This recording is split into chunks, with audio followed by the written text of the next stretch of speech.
is the thing. My favorite movie when I was a young man was The Negotiator. You guys have watched that movie, Yeah. Samuel L. Jackson, right? Yeah, yeah. And from that movie, I learned something about human beings. It's all about knowing and understanding where someone is at. And that has been the secret for me when I'm handling talent and egos of celebrities who are really huge, and talent managements who want to get everything out of you. And anything they can get out of Coke Studio, they will push it to the last letter. So for me, the key thing, or the one secret that I can give to anyone watching who would like to be a talent manager at a high level, is you have to have awesome negotiating skills. That's the secret. When you have that, you will always knock out those negotiations, and you ensure you leave that person feeling and knowing that they are appreciated and that they've gotten what it is that they really were yearning for. Even if they don't get it, they still feel like they got it. So that's what I would say my role is in a nutshell. All right, thank you. Wesley, I have a question for you. I was informed that there's a few, aside from the music, aside from the musical acts, aside from the entertainment, from the actual entertainers, there's a few other special segments during the show, including an out-of-home shoot or culture exchange segment. If you could tell us a little bit more about that. And in answering that question, I'd also like to know what the preparations for the stuff outside of the studio feel like, and creatively, how you come up with these segments. How is it that they inform the larger Coke Studio brand? Okay, cool. Yep. So basically, what I do is work a lot with Tim and Eugene. We first of all come up with an epic theme for the season. We have some themes this season that we've come up with, and some of it this season is something on the lines of unapologetically African. So we wanted to create an African product that is not borrowing from anywhere else, and create content beats and emotional beats that are specifically speaking to or intended to make people be proud of being African. So the cultural exchange came from a couple of seasons ago. You guys would have watched season 1 and 2. We always had a cultural exchange.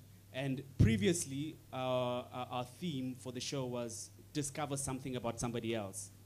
So we put these two artists from 2 different countries, and they each have to discover something about the other person. So you arrive from Ethiopia, and you don't speak a word of English, and somebody else comes in with from South Africa who speaks only Zulu.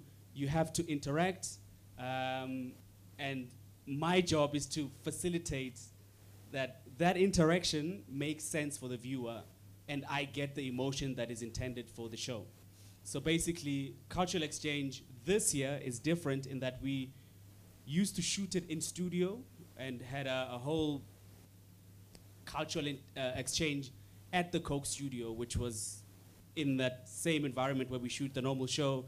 This time we're taking it outside into Nairobi, into the streets, to have tangible environments, because the truth is nowadays when you deal with content, you have to be incredibly transparent.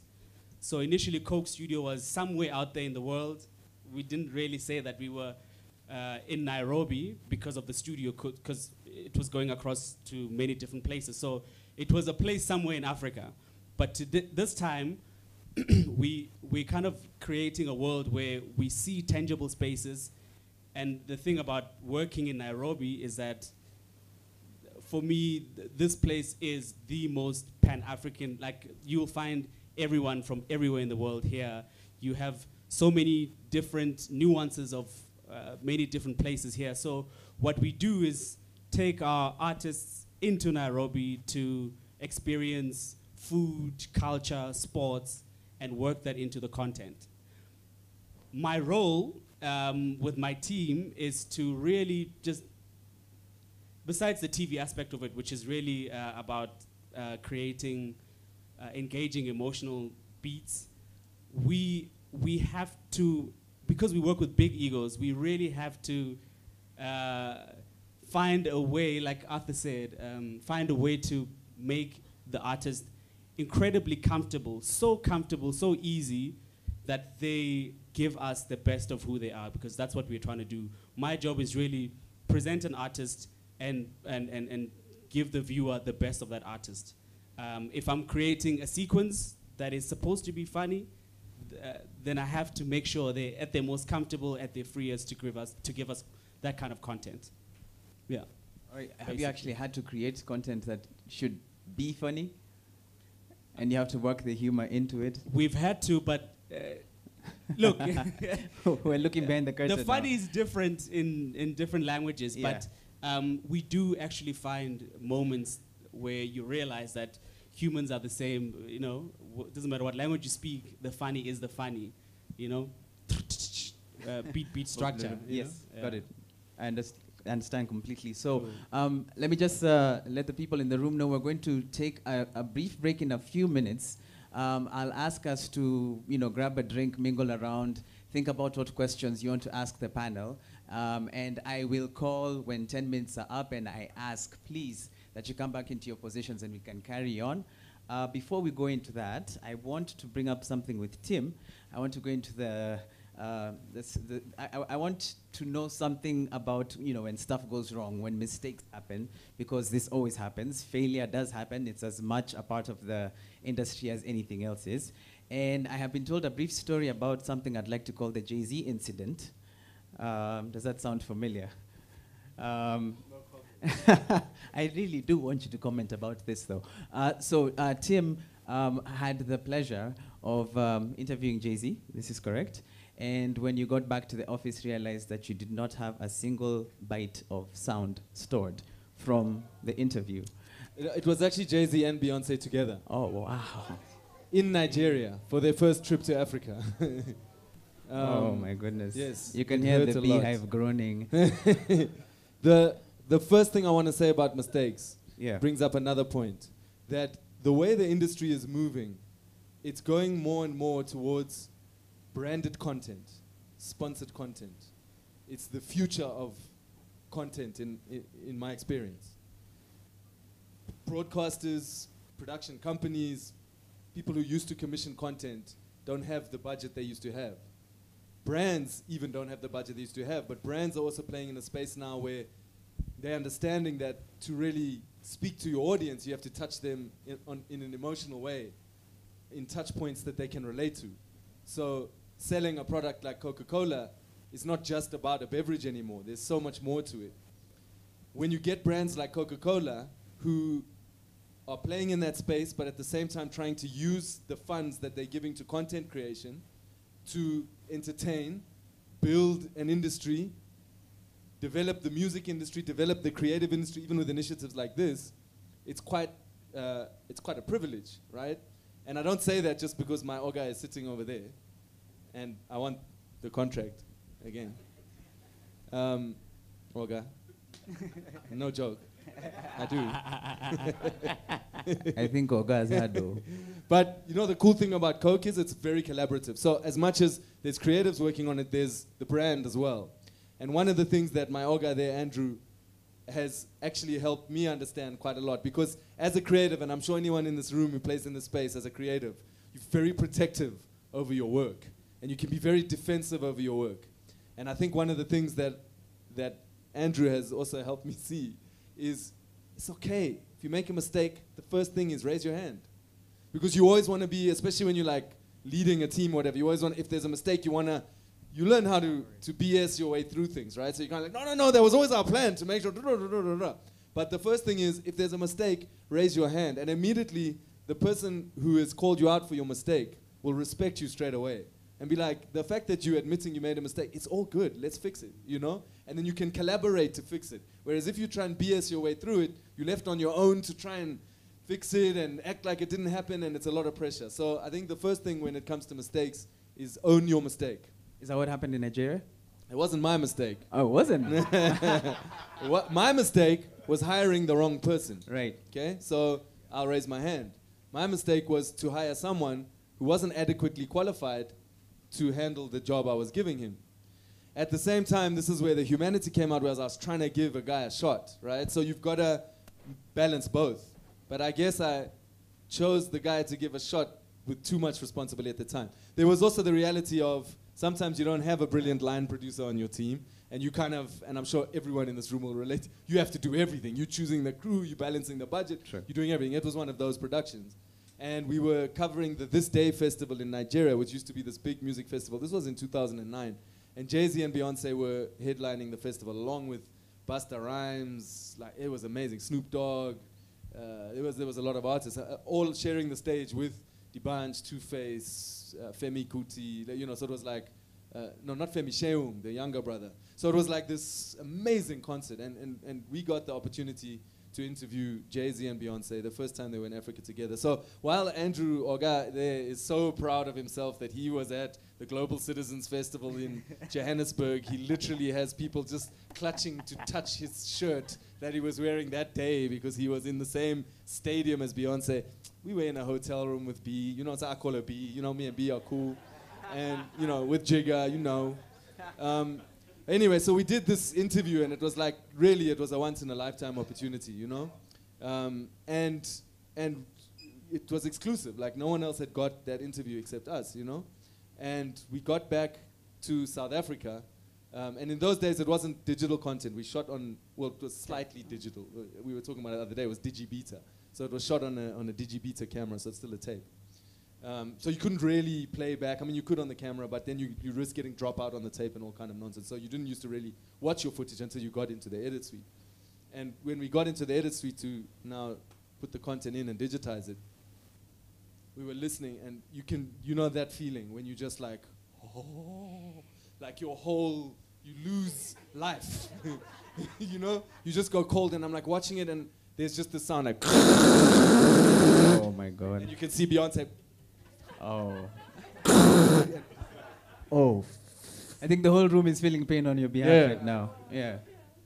And then you start trying to convince yourself, no, it's obviously just the one channel, because now there are two channels, you know? So you're like, no, it's just the one channel, the other channel's it's gonna be fine, it's gonna be fine, it's gonna be fine.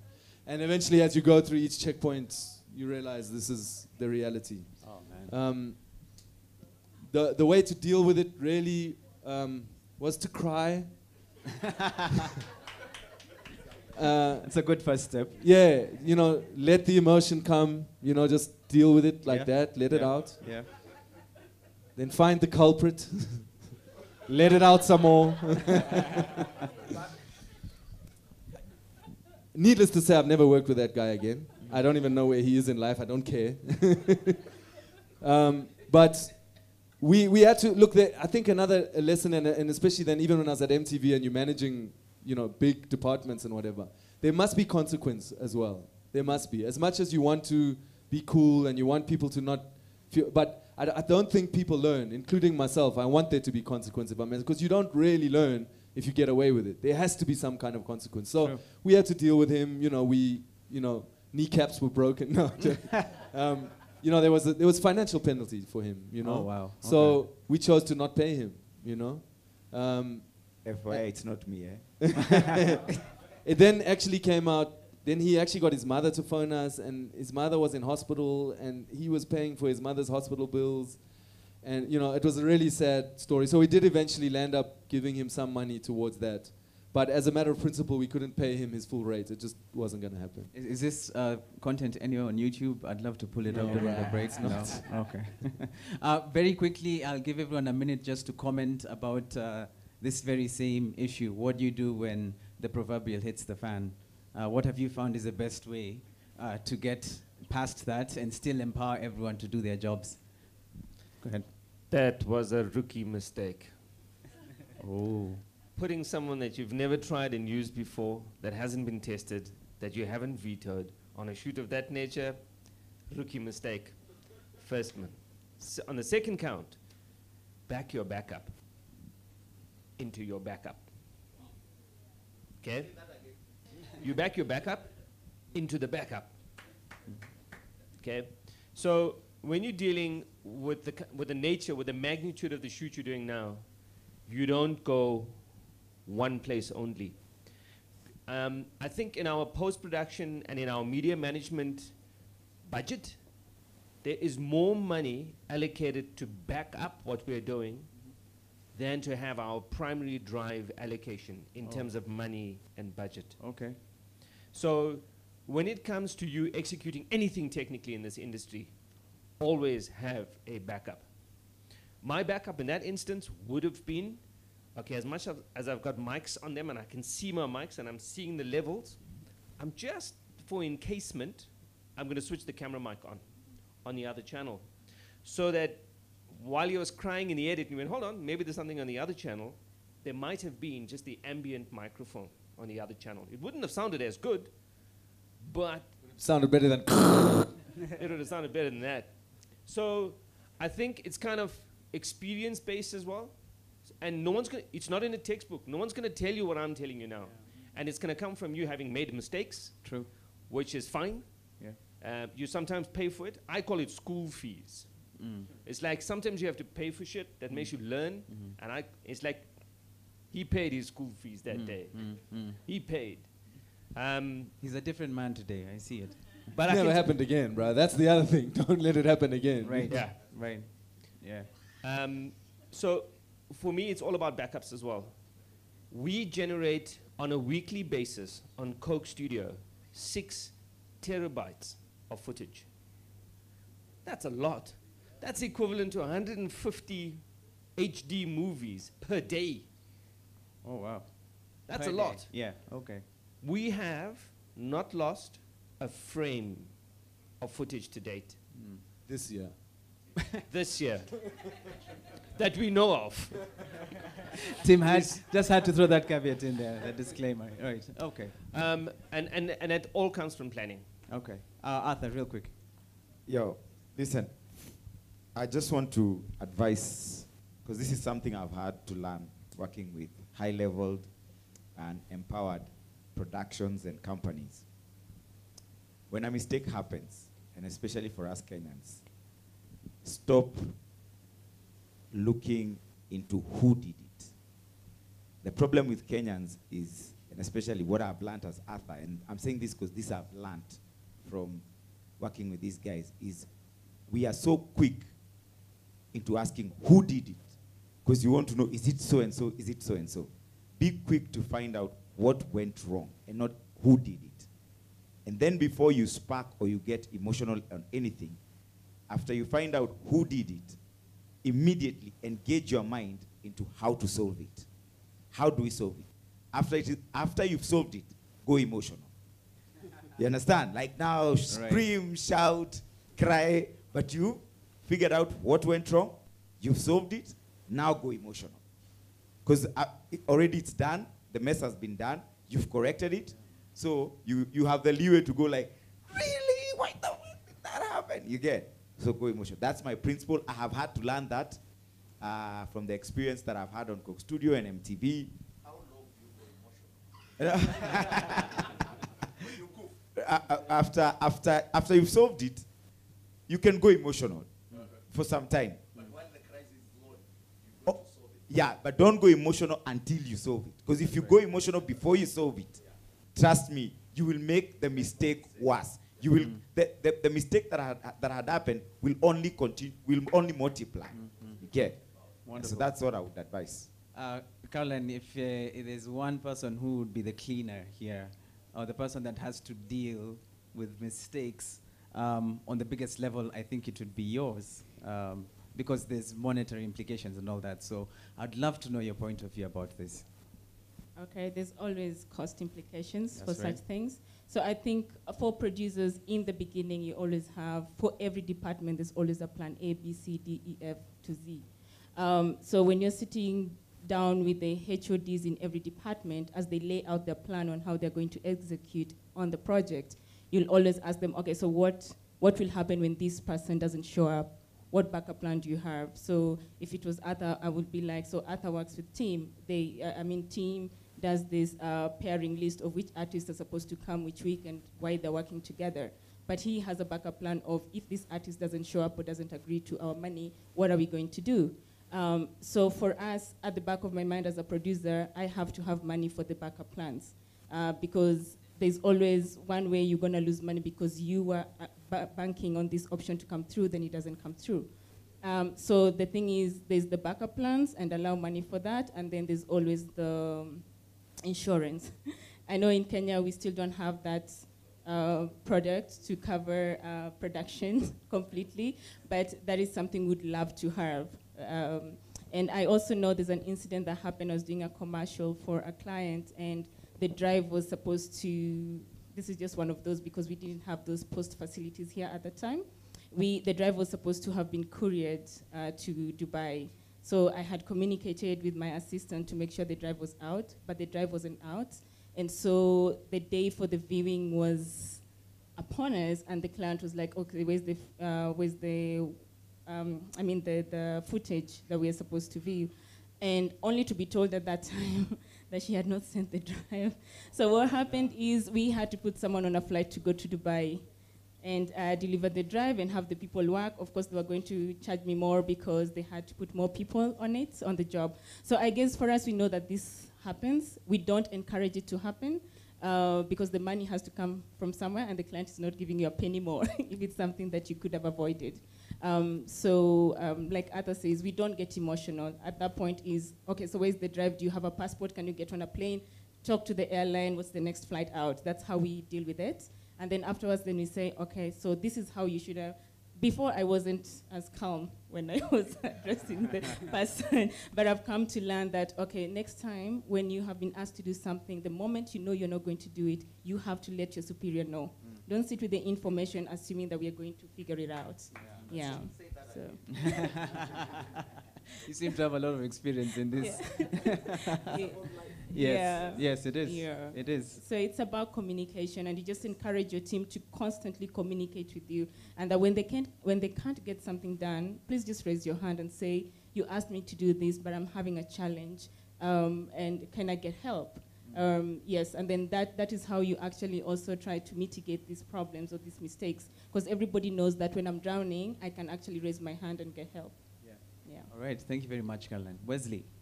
Cool. So the truth is, what happened to Tim could still happen, even though he would have worked with some of the best camera persons, some of the best audio people in the world. We work with some of the best, like multi-award winning, Emmy winning DOPs. But I have to be a nuisance and go, listen, I need to see my shot. And I need to listen back to the audio. Doesn't matter who they are. And that's like the first lesson, because if I don't deliver on that level, then I didn't do my job, you know? Yeah. That's one. The kind of mistakes I deal with is, say Coke Studio, you work with massive, like high profile artists. I have to do an interview for an episode of 45 minutes. I need him at least for an hour to do an interview to fill the episode. But they rock up and they say, no, we only have 6 minutes for you. And you have to be able to spontaneously find ways to multiply the sound bites, of ask him questions or do interviews that will feed the entire episode. And that's something Tim was saying earlier about like being spontaneous, because these things happen and things change all of a sudden on Coke Studio or any other show, you know? So just always have the quick plan out, basically, in content. Yeah. Okay. Thank you very much, Wesley. I'm sure we've learned a lot from this so far. Are we feeling that we're getting something out of this? Yes, so we're going to take a 10-minute break. It is now 4:25. Please, let's be back in our seats at 4:35, all right? Please enjoy a beverage, enjoy some of the bitings that have been placed for you. I will be summoning you back. You cannot hear Meanwhile, me. for those of us who are watching on online, thank you so much for joining us. Check 1, 2. Charlie, My sound over is to off. you. My sound is off. That's for you also. We'll see you soon. We'll be right back. Hello. All right, hello. guys, let's take that 10-minute break and I'll call you back. Thank you so much. And thank you to the panelists so far. I'm enjoying this. Thank you. Check 1, 2. Can you guys hear me? This is Charlie Karomi. Can you guys hear me? This is Charlie Karomi. This is Charlie Karomi. This is Charlie Karomi. This is Charlie Karomi. This is Charlie Karomi. This is Charlie Karomi. This is Charlie Karomi. This is Charlie Karomi. This is Charlie Karomi. This And this is the Sankara Nairobi for the Coke Studio Africa 2019 Master Class. And we have the heads.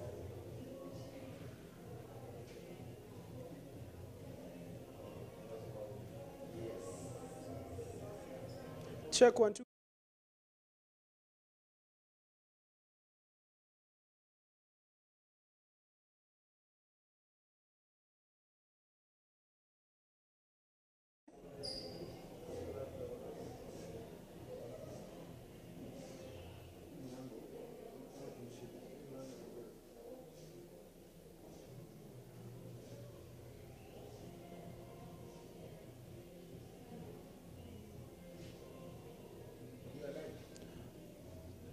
Hi, and we are still here at the Sankara in Nairobi for the Coke Studio Africa 2019 Masterclass. You're with me, Charlie Karomi, and what a session we have had today. We on stage at the panel, we had Tim Horwood, we had Eugene Naidu. Let me tell you who was on stage. Tim Horwood is the Executive Creative Director for Coke Studio Africa. We have Eugene Naidu, who is the Coke Studio Africa Technical Series Director. He was also on stage. We had Arthur K. Map, aka Mopao. They call him Mopao because he's the guru, the maestro. He's the talent manager at Coke Studio Africa. We also have Madam Caroline Ngesa. She is the line producer at Coke Studio Africa. What's happening behind me? She is the Coke Studio Africa line producer. We also had Wesley Masilo Makamata. He is the content director and producer at Coke Studio Africa. So all of these people, all of these industry professionals, the head honchos at Coke Studio Africa 2019 have been on stage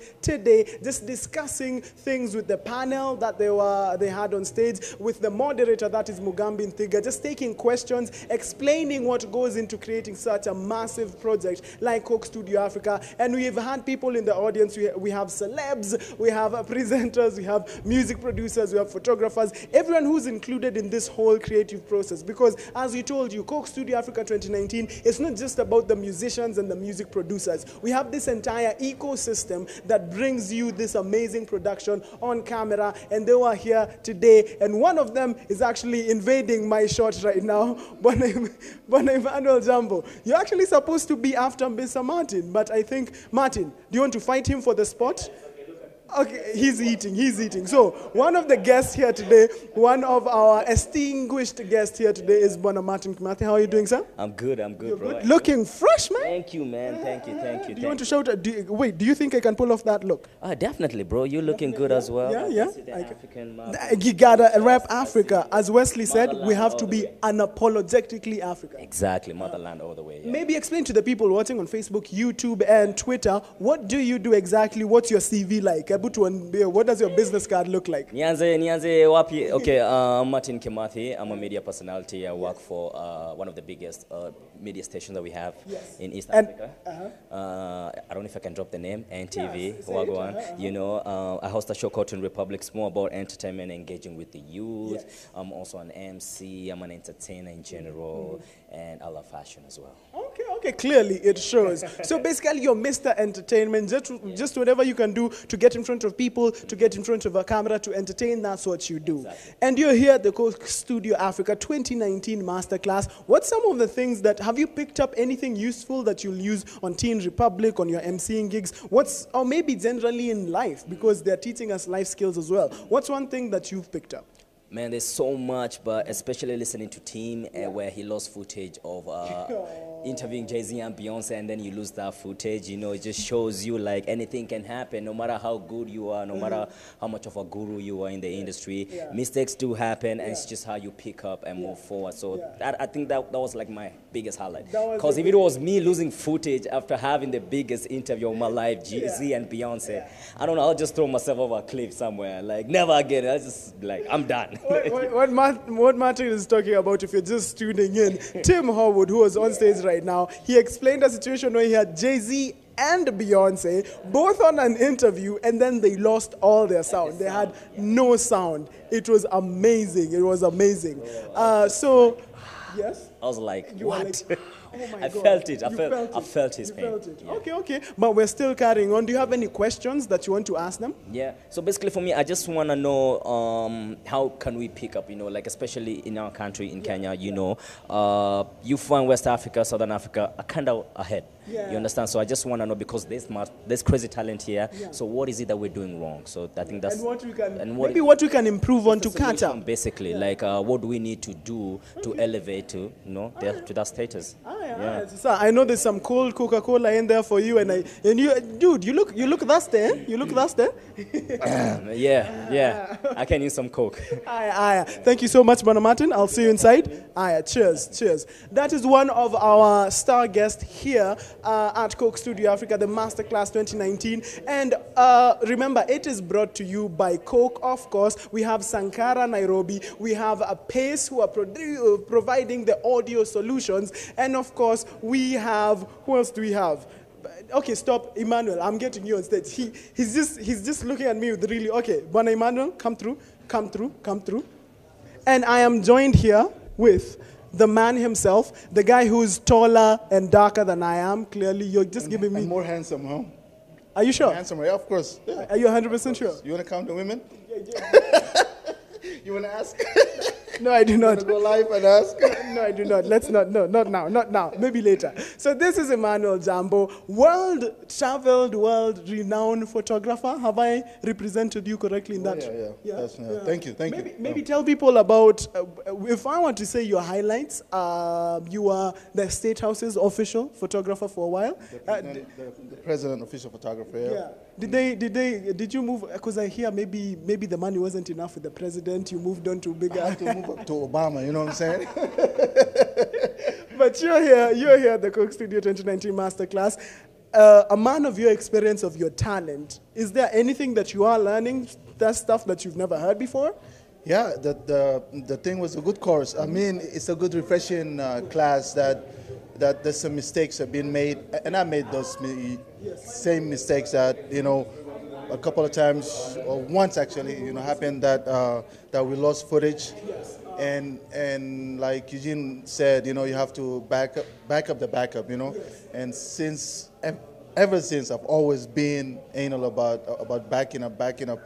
And what Tim said, same about going in and not having sound bites, So it's good to be among creative and seeing how we can better the film and the music industry in Africa. Yeah, definitely. I'm going to ask you, Arthur Kay, he's our talent manager for Coke Studio Africa 2019. He handles a lot of celebrities, and he's talked a little bit about handling all of these people who need something. Like when an artist goes on Coke Studio, they need something in terms of publicity, in terms of the tools that they're working with. But you've also worked with very big names. You've taken photos with the President of the Republic of Kenya. What is it like for you, for Emmanuel Jambo, handling celebrities and popular?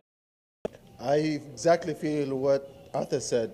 It's sometimes you got to deal with artists or celebrities or statements with bigger ego and protocol and blah. But you gotta you gotta give them what they want, and you take what you need. And it's just it's give and take. It's give and take. Yeah, you just have to know how to approach them. Yeah. And then before I let you go, Coke Studio Africa, we have a host of artists from about 6, 7, 8, 10 countries in Kenya. Who would you love to take photos of? Who is there one person in particular, one particular African artist? They might be Africa 2019, maybe they are not. One African artist that you would love to do a photo shoot with? I would love if they would have somebody like Youssou N'Dour.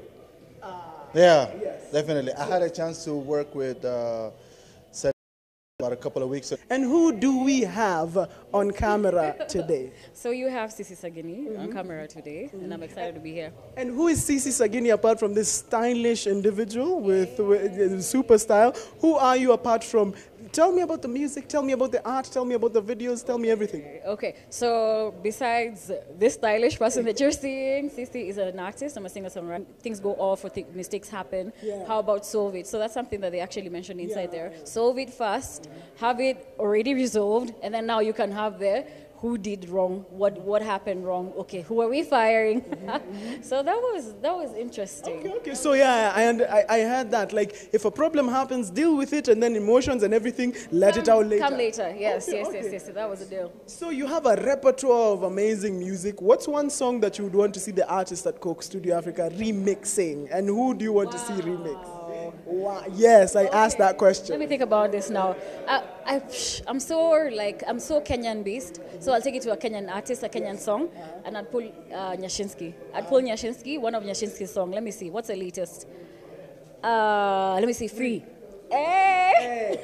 Okay, no, you've answered a very good question, but a different one. So, if you were on Coke Studio Africa, you would remix Free. But which of your songs do you want a Coke? No, do you want them? Do you want Calligraph to remix? Yes. Okay, Amadua. I have a song with Dr. Pizzo that's called Amadua. So I'd want people to like redo that one just to see how it'll actually work out. You don't think your friend Dr. Pizzo will be mad at you getting Kali to do a remix? Yeah.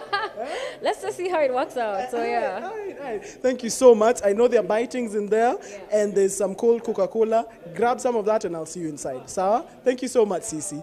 Aya, and with me on stage now is master producer, the man himself, Bwana Phil. How you doing, Phil? I am good. You're good? Yeah, the last time we were together, you didn't have a shirt on. That was crazy. Let me explain. I did a cameo on Phil's show, Suna Johnny, and they had me shirtless because I'm just a very beautiful human being. You are lucky. You know, my manager called me and he's like, my publicist has told my manager that our publicist internationally was, but how are you doing, sir? I am good. How are you? I'm well. How's the show going? Show is good. Show is going great. Yeah. Okay. Now let me ask you about. You're one of the people that we that have been invited here because this was like a sort of invite-only event for industry professionals. What is it that you're learning that you can take from the world of music? Because Coke Studio Africa and the production that goes behind it it's not just about the music, but it's about all the production, all the various bits of industry that go into making this possible. What's one thing that you've learned both from the masterclass and from watching Coke Studio Africa as a production in itself? Preparation. That's the one thing that stands out for me from Coke Studio. In terms of production, everything is the same. Whether you're doing music, for me it could be drama. For them it's music, but production is production. So the one thing I take home from this is how seriously they take preparation. Pre-production. That's my one take home from all of this. Yeah. And do you do a lot of pre-production on Suna Johnny? I thought I used to. I do a lot of pre-production, but theirs is on another level. Yes, okay. Like they're very specific. Like you might call it spontaneity, but for them they even script the spontaneous answers that they expect. So that's crazy. Scripted spontaneity. Yes. Okay. And maybe because the session, we're just taking a little break. We'll jump back in very, very soon. What's one question that you would want to ask one of the experts on stage? How are they dealing with the financial challenges? Because traditional TV is breaking. So, so corporates are not paying as much as they used to. Money is not flowing as it used to. And then with the whole online thing, so how are they dealing with that in their different industries, in their different capabilities? How are they keeping afloat? Okay. But because I believe it's Tim who said that, who talked about branded content, and that's where the entire world is going. Because like, your show right now is on a paid for TV platform because really the magnitude that you take your production can't really be supported by a free-to-air. So are you seeing that? Are you going to employ some of that advice in terms of branded content for your content? Definitely. Although now when it does come to branded content and it's on a platform, there's a lot of a lot of people to please. There are a lot of people to please, but I love the whole online community that's opening up. So that gives us a new leeway to go into. Yeah. Okay. We have superstars from all over Africa in Nairobi right now shooting for Coke Studio Africa 2019. You've had a lot of superstar cameos on your show, Suna Johnny. I think you had Calligraph Jones the other day. Yes, we did. Yes, we did. Who among the other artists would you want to have on your show for a cameo? Suna Johnny being a dramedy, it will have to be a superstar who can act. So that's the first. They could be good musicians, but they're not good actors. Yeah. So at the end of the day, when they're on that show, whichever cameo they're playing, They just naturally have to be good actors. Okay, okay. Was Calligraph a good actor? Very, very. Yes. Actually, I think the whole Calligraph thing is an act. He's a very chilled out guy, very humble. Yeah. Okay, so. But thank you so much, Phil. I know there are bitings, and I could like go eat something. You know, we have to maintain. Oh, wow. Thank you so much, sir. That was Phil, and to my left is the beautiful, the amazing, making us all look like we are underdressed. PR guru herself, Anyiko. How are you doing, Anyiko? I'm doing well. Hello. Hello. You look amazing. Do you want to tell us about your outfit? Well, I don't even know where this outfit is from because I just called Brian Babu, who's the stylist at Coke Studio Africa, one of the stylists. I work there and I'm lucky to meet this type of people. So I just called him and I needed an outfit and he got me this. Like just like that? Yeah. Then yeah, Coke Studio Africa, we work with seasoned professionals, yo. But how's the event going? This is your baby, isn't it? Okay, it's you and other people's babies. You are a lot of parents, but this event, because I could see you guys before the event, you are running around trying to make sure everything is perfect. And you're in charge of PR for Coke Studio Africa. How's that going? How is it handling all these names and superstars? Are you getting a lot of selfies? Yes, I mean, I love to take my selfies with superstars, and I would say that the PR of Coke Studio is my baby because I'm the publicist of Coke Studio Africa, and I have been for the past 3 years, since 2015. Shout out to you. And I love it. It's amazing. I mean, I love arts and culture. I love artists. I love music. And I think I found a platform that is doing it for the culture. It's a lot of cultural exchange and a lot of passion points that are inside of culture. So there's music which everybody sees and knows, but there's some that are indirect, like the food, there's the trends, there's the dance, there's the language. You know, you meet a lot of artists who are not from your region, who are speaking other languages, and you start to communicate with them, and you feel like you've been to all these countries. I've been to Mozambique, I've been to Ethiopia, I've been to Zambia, Zimbabwe, through the platform, but I've never been there physically. But if you ask me what's happening there, I know. You know. But that's one thing, because as publicists for Coke Studio Africa, you have to appeal to all of the countries, not just the countries where we draw artists, but from the countries that watch, and we're all over sub-Saharan Africa. So let me ask you, how do you connect with all those audiences? Geez, it's a challenge, and it's a beautiful and lovely challenge because you have to discover a lot. And previously, in the previous season, actually our theme was to discover, you know.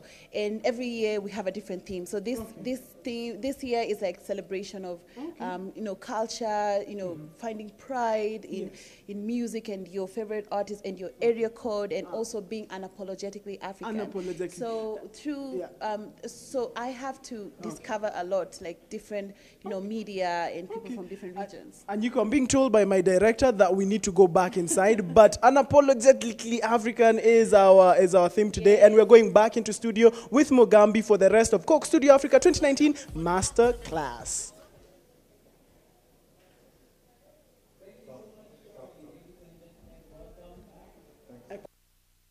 Stream of the Coke Studio Africa Masterclass. Once again, if you want to know, first of all, welcome to everyone in the room. Welcome back. We've had an amazing session so far. If you want to know how you can engage with us further, our hashtag is Coke Studio Africa. You can find us on Twitter at Coca-Cola Africa and on Snapchat as well. And you can find us on Coke Studio Africa on Instagram and YouTube. As you're aware, we're now live on Twitter, YouTube, Facebook, and Instagram, and we just want to say a warm welcome. Arthur, welcome back, Arthur, as well. Talent had to show up right on time. Okay, before we go into the question and answer segment, I just want to invite those who are watching us and catching us live. If you have been listening to the conversation so far and you want to have and you want to present a question to one of our panelists on stage, please feel free to do it right there on the live platform.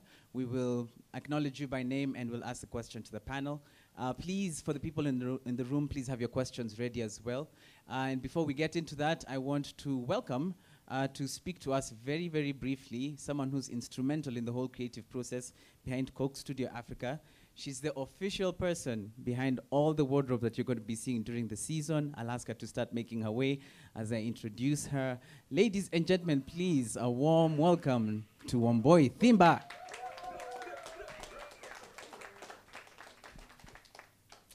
Hello. So I'm Wambui Thimba, and I'm the stylist for Coke Studio. And this is my third year working on Coke Studio. This year is going to be different because we have a different theme. And I'm sure you've had it before. The theme is Unapologetically African. So what to expect in this show is to see like touches of what we think is African to us. So it could be accessories like what she's wearing, a touch of African print. So you're going to see a lot of color also. And that's with the dancers, with the artists, with the band, with the BVs. So expect this year to be much better, much more fun, much more interesting, very teen-centric. And yeah, so I look forward to you all watching the show and giving me your feedback. Thank you. Thank you very much, Wambui Thimba. Just in case you missed it, the theme for this year's Coke Studio Africa for 2019 is Unapologetically African. I'm really looking forward to how that is going to show up, not just in the styling, but in the music and in all your individual departments, even yours, Caroline.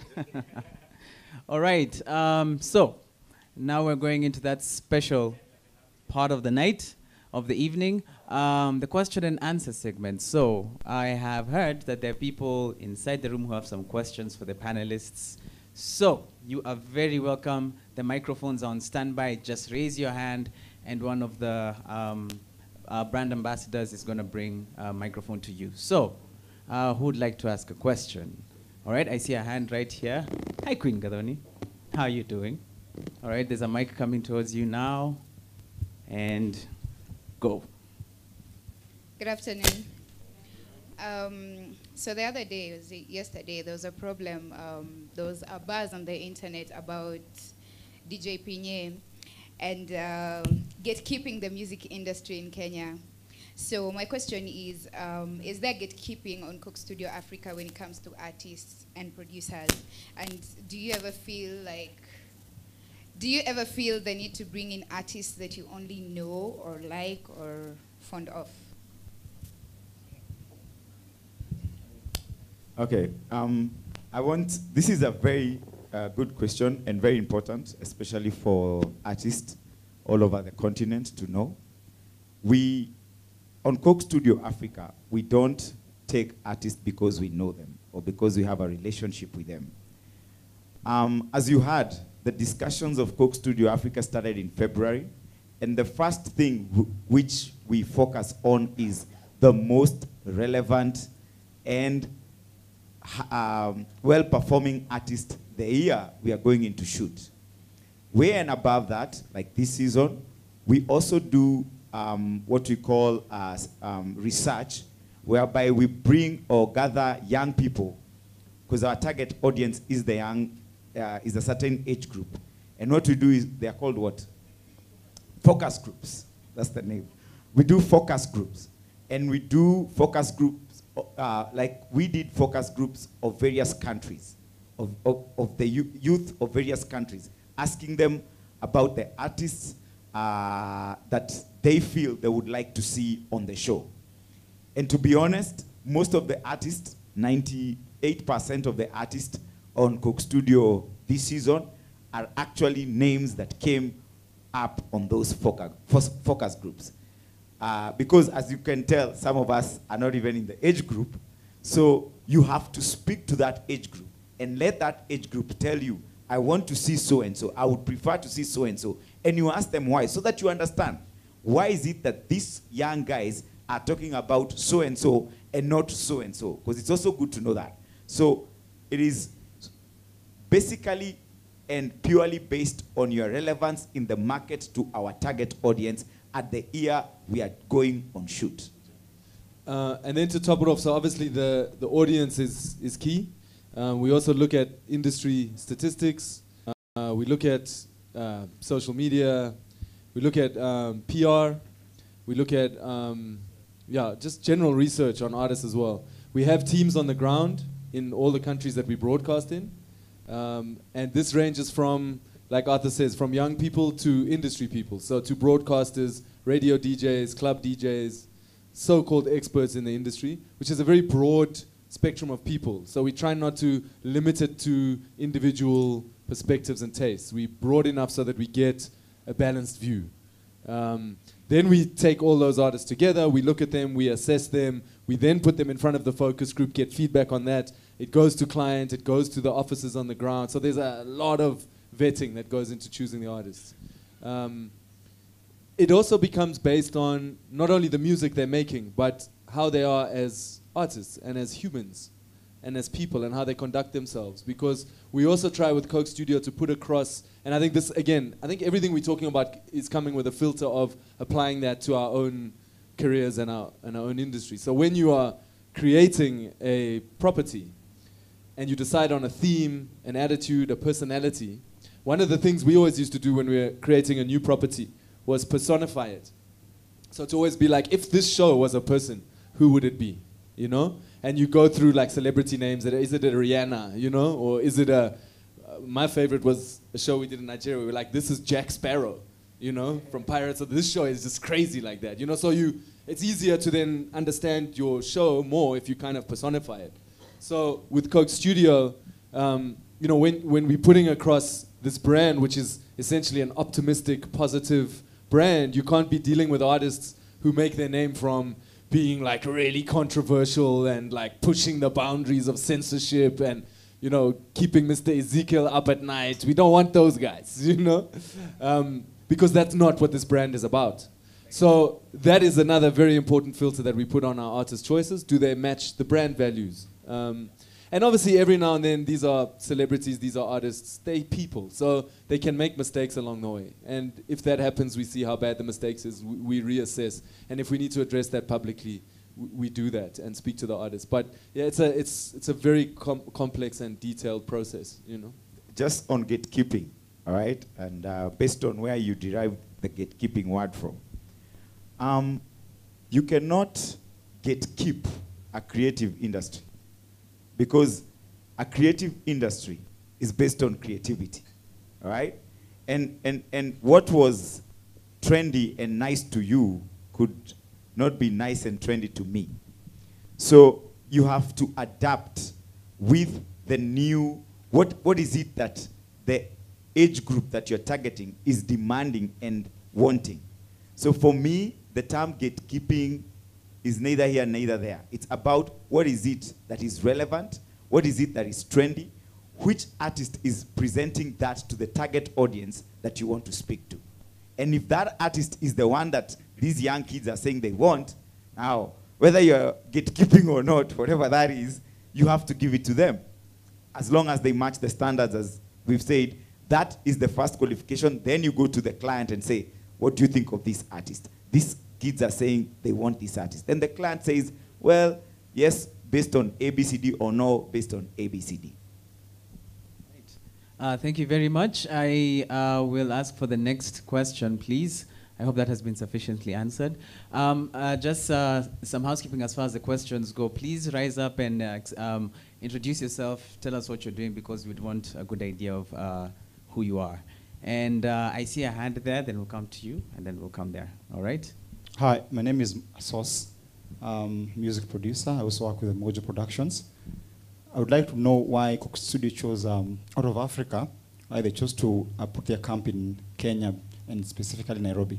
Thank you. So, because Coke wanted to. No, I'm joking. I think to the point that Wes raised earlier, Kenya is a very cosmopolitan African city. So you find in cities like Johannesburg, where the industry is maybe slightly more developed, you maybe have more professionals to choose from because the industry is more developed. There are other limitations. Firstly, it's saturated. So, you know, there's, like every studio is booked. But also it's just saturated, and South Africans, I'm going to say this about my country people because I can, because you can talk nonsense about your own country, not others, right? South Africans tend to be a little bit arrogant, a little bit spoiled, and and they have so many, they're spoiled for choice. Whereas in Kenya, and it's very like South African centric. South Africans are quite closed to other cultures, to other countries, to other sounds. And that's something that, as Coke Studio, we worked when South Africa was involved the last 2 years. It's something we focused on.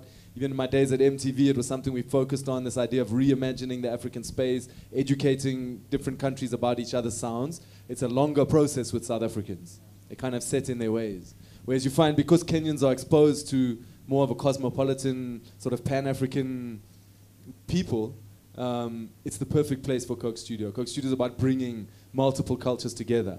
So I think it fits the vibe of Kenya a lot.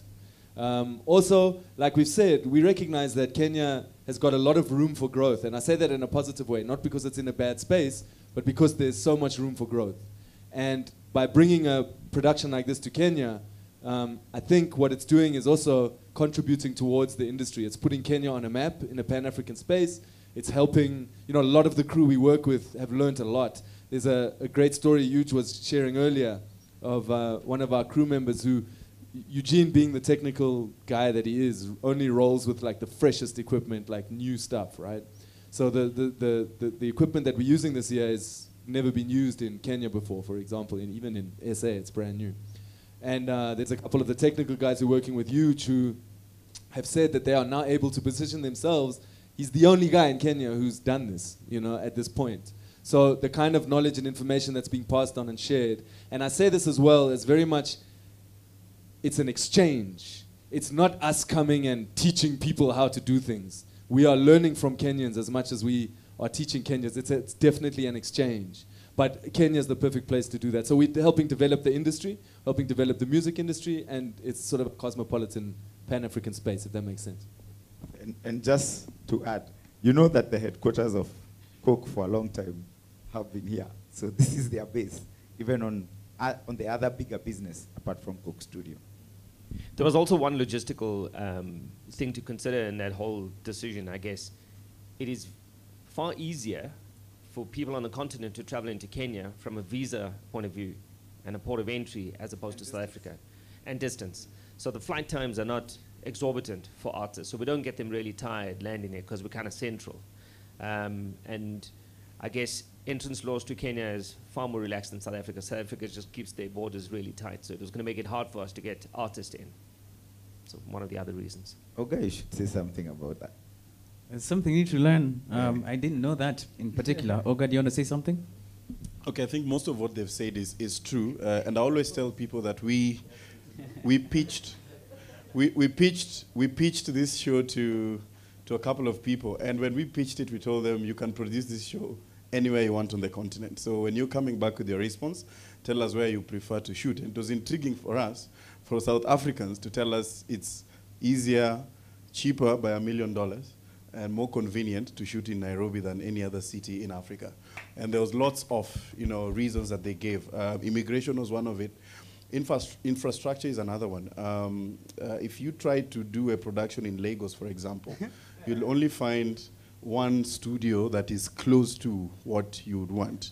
And if you want to stay in a hotel, you'll have hotel tier A, where you have to spend upwards of $500 a night. Nothing in between to hotel tier Z.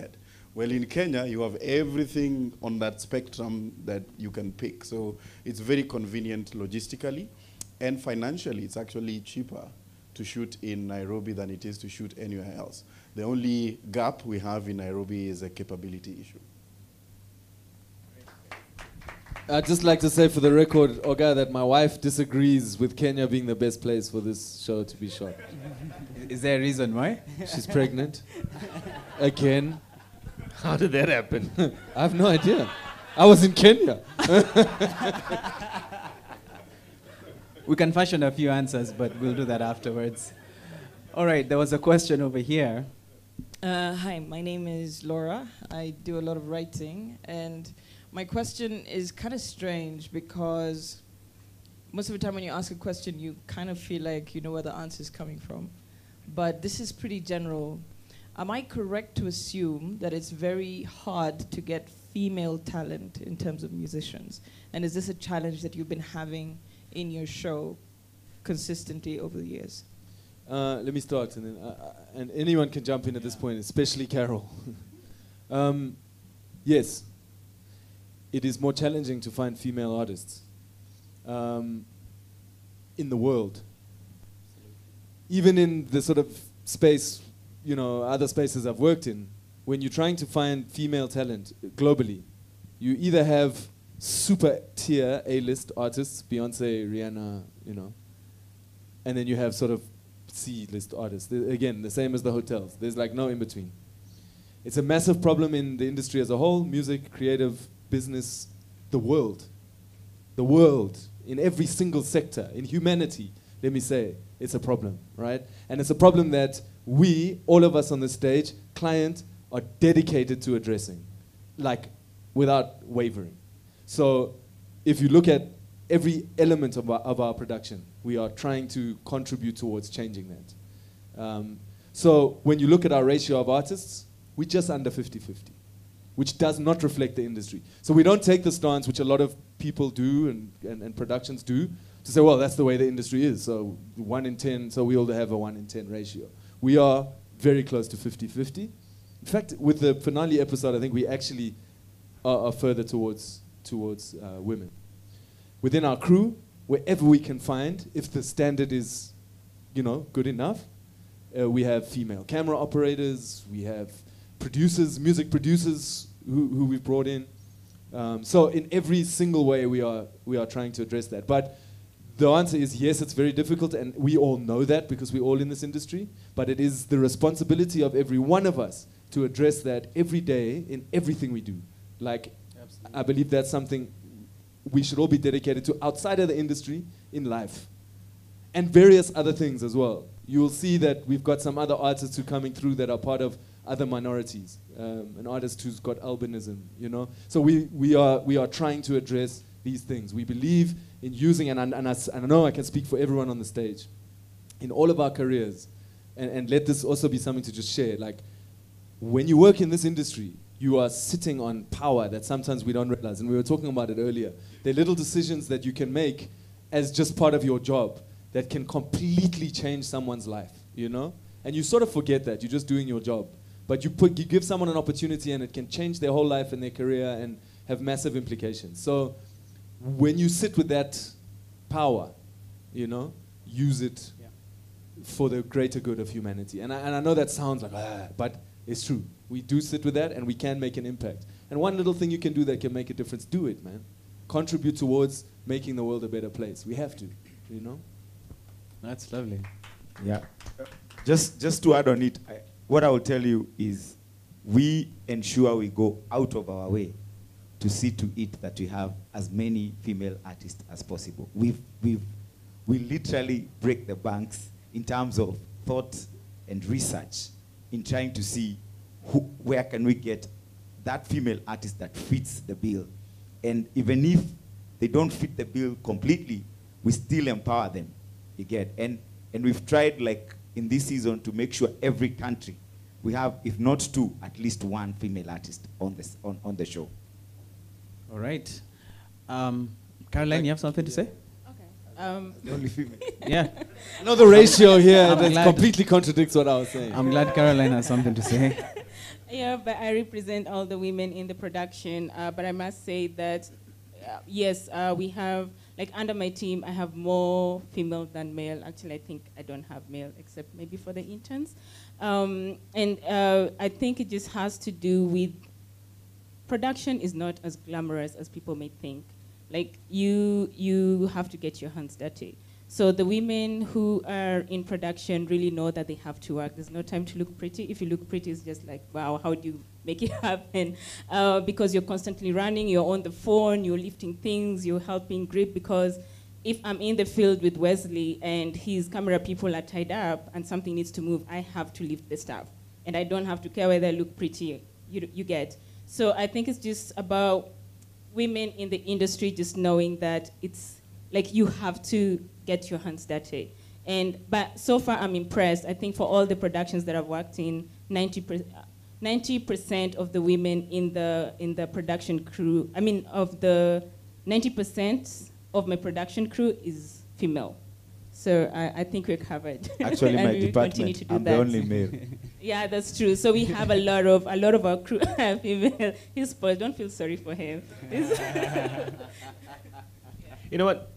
It's my opinion, but what I'm starting to figure is that female technicians in our industry have a better disposition for things technical in television than guys do. It's my opinion, but I'm almost getting the sense that every time I give a technical task to a female, I get a result that's generally better than the one I was expecting for. With the guys, I get the exact same result that I was expecting. I'm going, I would have done it that way too. And then I figured that if I let, and I've got an amazing female cameraman, and I generally don't give her as much direction as I would the guys, because generally I get better stuff out of her if I'm not prescriptive. So I'm thinking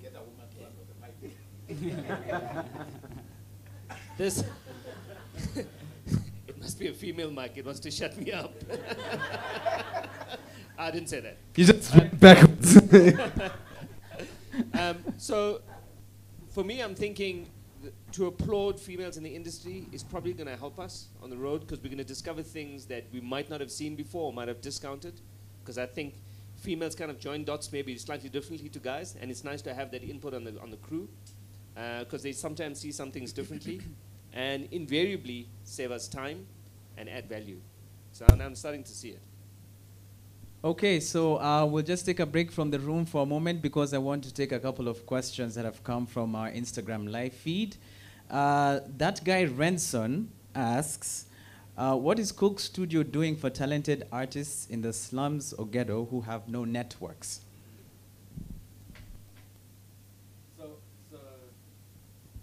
Pass the mic. So we have a segment on the show called Big Break, where we look for artists who are sort of coming up and who haven't had a big platform yet, especially in the Pan-African space, to be seen or heard. This comes from these networks we've discussed of really being plugged into industry and countries and young people, and we look for those artists who haven't yet quite blown, and we use the platform of Coke Studio to put them on to the world. And a lot of the times, it's not like we only target the hood, but a lot of the times, you know, these artists do come from less privileged backgrounds, and yeah, so we continually focused on using the platform to build new talent as well. Yeah. And this is an artist per episode? This is an artist per episode, and even a bit more. It's one artist per region that we deal with. Yeah. Right. Yeah. Okay. I just want to add something. I know I saw Provoke. I think, is he still here? Okay. So Provoke started something on Instagram before he started shooting Coke Studio Africa called I Made Kenyan Challenge. You all remember that, right? So like we went there. So if you're an artist and all you need maybe is an Instagram, start something revolutionary. So we were moved by that to the point that we've picked one of the young producers who had the most hits on I Made Kenyan Challenge to come on board as a producer on the project this season. You get? So if you're out there and nowadays just be creative about your stuff. Get yourself out there somehow. And when you see a movement like that, I Made Kenyan Challenge, or whatever it is that is gonna come up tomorrow, I don't know what it is, maybe some, actually after that I expected this blessed vocalist to go on Instagram and say, I made Kenyan sound, you know, and you drop, what are they called, melodies and lyrics, and you start challenging each other, and the person with the most hits will be picked by either Coke Studio or any other movement or any other project that is out there. So if you are in the hood and you don't know Athake or Tim or Caro or anyone here, go on Instagram. It's there for everyone. Can I just jump in? Because I remember at MTV I used to get a lot of times questions about like, yo, if I'm an upcoming artist, and I'm sure there's a lot who are watching right now. If I'm an upcoming artist, how do I get the networks? How do I get Coke Studio? How do I get MTV to see me, you know, to listen to my music? How do I get on your platform? And my response is always, we will come to you. And I think that's what Arthur's point is. That, and I'm not talking about me, I'm talking about general, and I think anyone else who's making shows here would attest to this.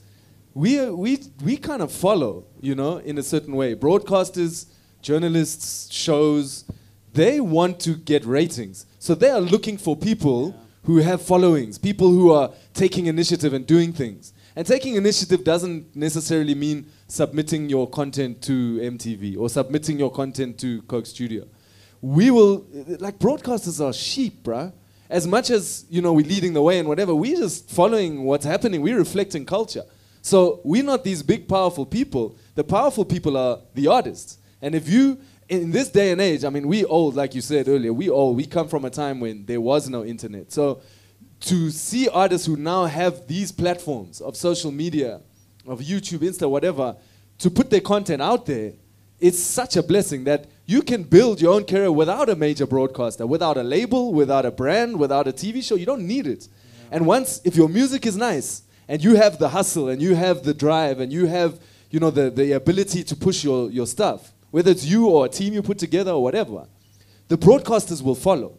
Because if you get your hood behind you, and you also find that people from hoods often tend to support people from their hood. So if you get that love, if your hood starts to shout about you, the broadcasters will notice and they'll find you. So don't worry about trying to find the broadcaster. Build your thing, and the broadcasters will come. And to support that, you all know of Ethic, right? You guys know Ethic has not been played by any media house, right? Until the hits came on air. That's the first time they got airplay, by the way, if you don't know. No radio station is playing some of the songs they've done.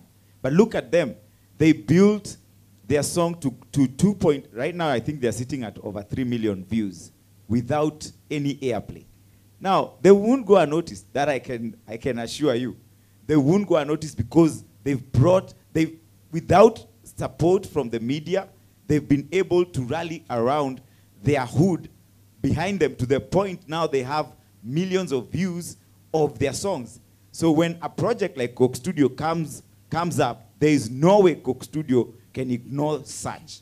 So to the guy who asked that question, and I understand where you're coming from, I just need you to face that reality of a group like Ethic. They are from the hood. They don't have networks. Right now, everybody knows who they are, and everybody wants to do something with them. Are Ethic going to be featuring on the show? Are you allowed to say? Okay, yes. Oga, you have something to say? So I just want to talk about 3 things, and Tim knows I'm very passionate about this. So 3 people who are on Coke Studio. First is a lady called Wendy Kemunto, who's a background vocalist. So how did Wendy get on Coke Studio? Wendy sat in a room with Polycarp and did a cover of Yemi's song and posted it on Instagram. It was so good that Yemi reposted it on her Instagram, and because we follow Yemi, we saw it and realized this girl can actually sing. Did she know any of us? No. We actually had to DM people to ask, can someone get us her phone number? There's a guitarist on the season now called Ivy. She was playing at National Theatre in Sarafina. We went for the play, saw a girl that's playing guitar remarkably, and then she's on the show. 2 weeks ago, Tim needed a female keyboardist. And we said, well, we went for this concert, and there was a very talented female keyboardist. Can someone find her? So you need to do something. Do something with the talent you have. It won't come to you. Go out there, do something, and someone will see it and do something about it. Thank you very much, Oga. I'll take one more question coming in from Instagram. Let me see. Okay, so this is a question that I think can open up a wider conversation about production values, because we talked about this. Official Mel V asks, what is best to consider when shooting a music video? Is it high-end equipment? Is it lighting? But I'd like to expand that question as to what it actually takes to create content that carries, whether it comes down to the production values behind it, the intention, the story. What is it? Wesley. I think it's a really, really dope concept, because if you look at the music videos that win awards, are not the ones with the highest production value. It's the concept and how you flip the script on current music videos. So if you look what's happening right now, and you flip the script and you come up with something that no one has seen before, That's essentially what will get you recognized. There's nothing, for me, I think it just starts with a concept and not doing what everybody else is doing. Is there anyone else that would like to answer that question? Yeah. Show people what they want to see, man. So if you're doing a music video, technical is important. It's the fundamental. But just be clever and different about it. And Tim and I always talk about like music videos that we still remember from the 80s, where people learn to sing the song backwards. And then you get on the video and it's exactly what what Wesley's saying. It's just be clever, flip the script. And they sang it backwards, walking forward through the city, but when you play the music video, they walking forward but singing, you know. And it's just those little clever things that's going to make your video different to anything else. So it's not really about technical, and it's more about creatively how you interpret the song. And I think every song has a soul, and if you can bring it through in the music video, done. Nice.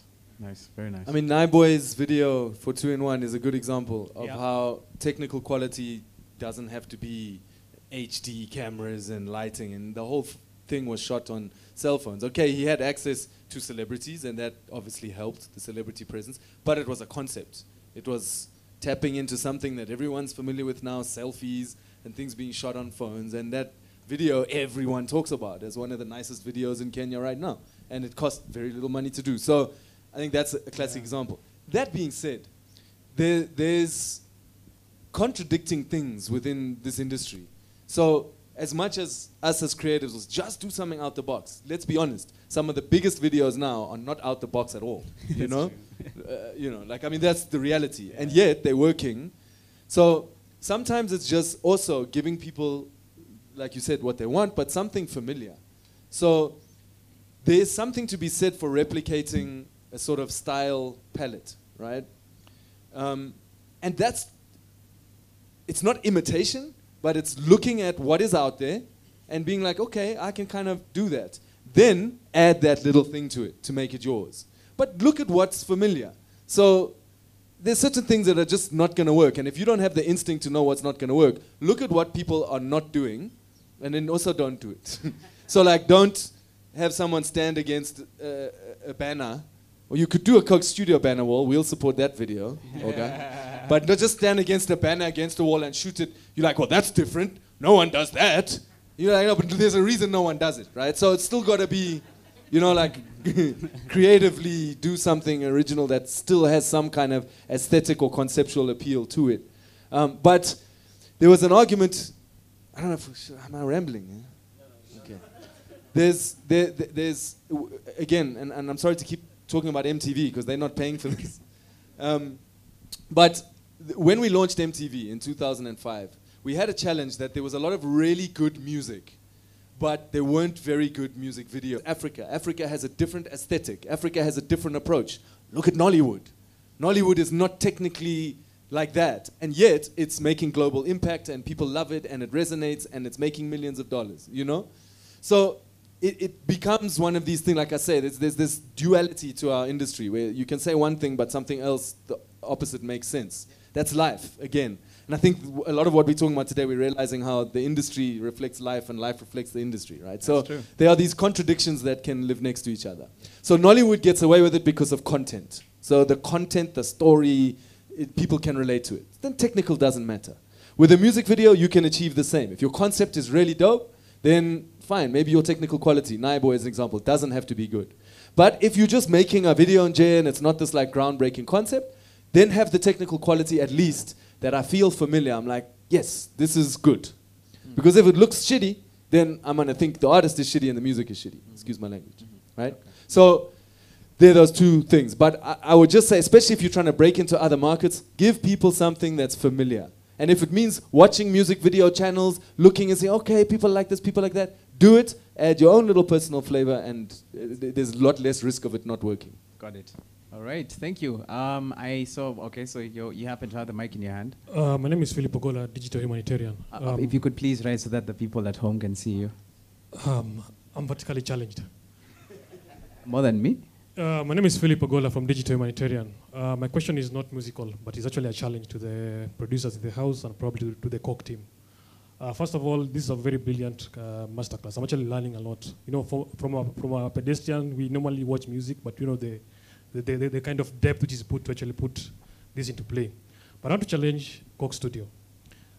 Just coming off the Global Citizen concert in SA, is Coke Studio also planning to do the same for Africa? Because right now Coke Studio has a Pan-African audience where music cuts across age, gender, tribe, country. Are you going to see Coke Studio also getting into social good, where you have a huge music fan base, you have artists at your fingertips? Are you going to bring them together to actually push education, push hunger, those kind of things? Yeah, great question. Thank you, Philip. I think, and again, this is, Andrew might want to jump in here as well. I think... Andrew, we should have just reserved a space for you on the stage, man. We are touching on many issues, and I think some of them have come out today. We are touching on women empowerment, women's rights in the industry, tangibly. There's even, you'll see this season, there's certain things that are actually really addressing that, and we speak about it in some of our, in one specific episode is dedicated to that issue. I've touched on albinism. I've touched on the industry development. We've touched on artists from the hood being developed. So within the contextual space, we are touching on social issues, right? I think there's always, and there's always going to be a million other social issues that need to be addressed. But one thing I'd say confidently with working with Coke and on this production, there's a lot of issues that are being dealt with. I think as we develop, and each season, you know, this year we chose to focus on women empowerment. That's the key one. And again, it's, again, a life lesson. Shotgun approach versus a targeted approach. Shotgun approach, let's touch on a little bit of this and this, that problem, that issue, this one, that one. You know, you diluting your impact. Whereas if we say this season, it's about women empowerment. That's really our main focus this year. And then the usual focuses of developing talent, developing the industry, giving artists a chance, using our platform to build careers. Because that's also an issue, right? So I think I can sleep at night, because I'm like that, bro. Like, I can't work on a production if there isn't something that it's doing. Like, if it's just some frivolous entertainment thing, I can't do it, you know? And I know, again, I speak for everyone here, we all like that. And you tend to gravitate towards people like that. So absolutely, there's so much more we could be doing. But we can sleep at night knowing we are tackling certain issues and we're addressing them, you know? But I agree, and I think it's something every one of us in this room should be challenging ourselves. How do we tackle some of these other things? If hunger is the one we're going to focus on, what kind of impact can we do with that, you know? So we take the challenge, you know? We take the challenge to continue on this path and do more. All right, there was yeah, we'll go to this side of the room. If you could just hand him a mic, please. Please remember to introduce yourself. Hey, my name is Martin Kimathi, Media Personality National Media Group. And my question is really based on because I remember there's a time we had artists from Kenya complaining they're not getting the same amount as compared to artists in Nigeria. Is that still a problem right now? Like, are the artists being paid the same, or comes with the red card of a particular artist? Anywhere there's money, there will always be problems, trust me. But that said, we don't have that problem right now, because I want to say this in confidence. Most of the artists that we are handling this season, I think they know their worth, and we negotiated with them with that in mind. Also, when Coke Studio started, the industry was not where it is right now, again, even in Kenya and even in these other regions. So people have also grown and have understood how to negotiate and what to ask for. And hence, you find that by the time you are going to speak to an artist now, they already have a management, yet the artist might be new, because even as an industry, people have grown. So nowadays, when artists are coming out, they are coming out with an entire, they have an entire package. They have a manager. They already understand the industry. They know the market rates and all that. So you find that the discussion now is easier because that artist already understands and knows who they are and the worth that they would demand as them. So remember, we don't go to impose prices on people. We go to negotiate. You understand? So we don't go and say, for Kenya, this is the markup. No, we negotiate. So the management of that artist negotiates with Coke Studio Africa on what they would be paid. Okay? So every agreement that we have is not based on an imposition. It's based on a negotiation. There's nowhere where there's negotiations you can say you imposed. So I don't think that's a problem, and I think it's a perception that also exists that has started to change, because the artists in Kenya also got empowered and are now able to sit on a negotiation table and put forth their worth and negotiate for what they want or they believe they should be paid. All right, we'll take a couple more questions. I hope that was a satisfactory answer. I see a gentleman. Wait, we'll go to this side of the room first. Do you have the mic in your hand? All right. Good evening. My name is Peter Outa, a PR professional for about 10, 15 years. My question was just probably more of a comment to what Philip Ogola said about what we do in the society. Like right now, as we speak, does Coke Studio have something to do with the HIV mainstreaming to the artists, to the staff, as well as to the employees who are there? Then also, do they have a policy that guides the disabled people, maybe if they have a chance to also perform? Or is there a quota that is set aside for them so that as they also learn about all these things, also mainstream the public into the program? For example, as they teach them about music and what have we, are we also teaching them about life skills, things to do with HIV AIDS, how to present themselves when they're going for maybe interviews or to that kind of thing, so that as much as we are building their career in music, we also build them as the youth and other participants. Here we go. Rise, Oga, rise. All right, I think it's important for us to remember that Coke Studio is part of a company that is called the Coca-Cola Company.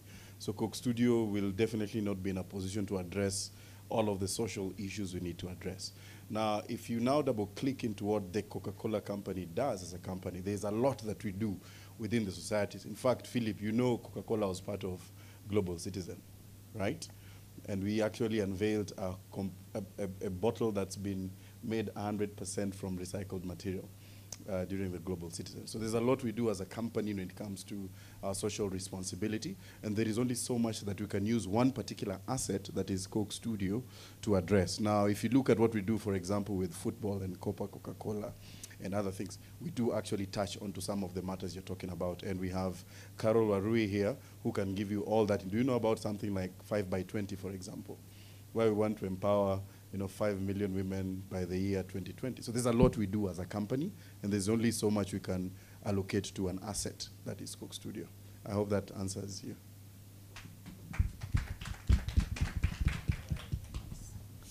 I just want to expand on that a little bit. So part of my directive on the show and what I need to achieve is a sense of learning and empowerment. But it is not based on whether you're male or female or any of your disabilities. So part of what Wesley and I do is tell enriching stories that teach, irrespective of who you are, teach you life skills based on the artists we have and how we portray them on the show. So yes, Coke Studio is a lot about music, but it's also getting to learn about that artist. And make no mistake, if you are an artist on Coke Studio, it means you're successful, you've worked hard, and you've got to this place by being really sharp. So us being able to tell your story is we inference a lot of teaching in that way. And we're very cognitive of the fact that if we're trying to tell an artist story, that there's some sort of underlying element of education in that, be it from a family life, from trying to get ahead financially, overcoming obstacles. Those are some of the filters we use when we tell artist stories. So the music's there for the entertainment, but there is a lot of meat in the show that's outside of music that has, inference teaching. All right. I'll take the second to last question. I see you at the back. Hi, my name is Dan. I'm a musician. I wanted to ask just two questions. First, maybe to everyone, what is the one thing that you know now that you wish you knew before the show started? And then, as guys work in the industry, we know that some things usually go wrong. You guys are talking very nicely. Everything goes well all the time. What are the stories of where things have actually failed that could be juicy? I would like to hear. Dan, were you here for the first story? Switch off the cameras. Your CV is on the line. Go ahead. Hey man, there's one really cool example that just kicks to mind really quickly. I've been a risk taker. I'm a bit of an adrenaline junkie. So part of my contribution to the show is the fact that I take risks. I am a risk taker. One of them actually happened to be in yesterday, and it backfired. Tim would have said we've got a lot of expensive gear, and the thing we deem to be most precious to us are our cameras. They cost, in fact, the camera that went up in smoke yesterday cost more than my house when I first bought it. But I did take the risk. I wanted lasers on the one performance because I thought it really fitted. So I brought the lasers in and put it in. And I was on my way out after having shown the laser guys where to put the box down. So I said, put the box down here, I'll be back in 2 minutes. And I ran outside to get the technical guys in to say, switch the cameras off. But somewhere, somehow, someone was too fast and someone was too slow, and we lost a camera yesterday. So the laser popped the camera. So stuff does go wrong. There is stuff that happens that you have no control over.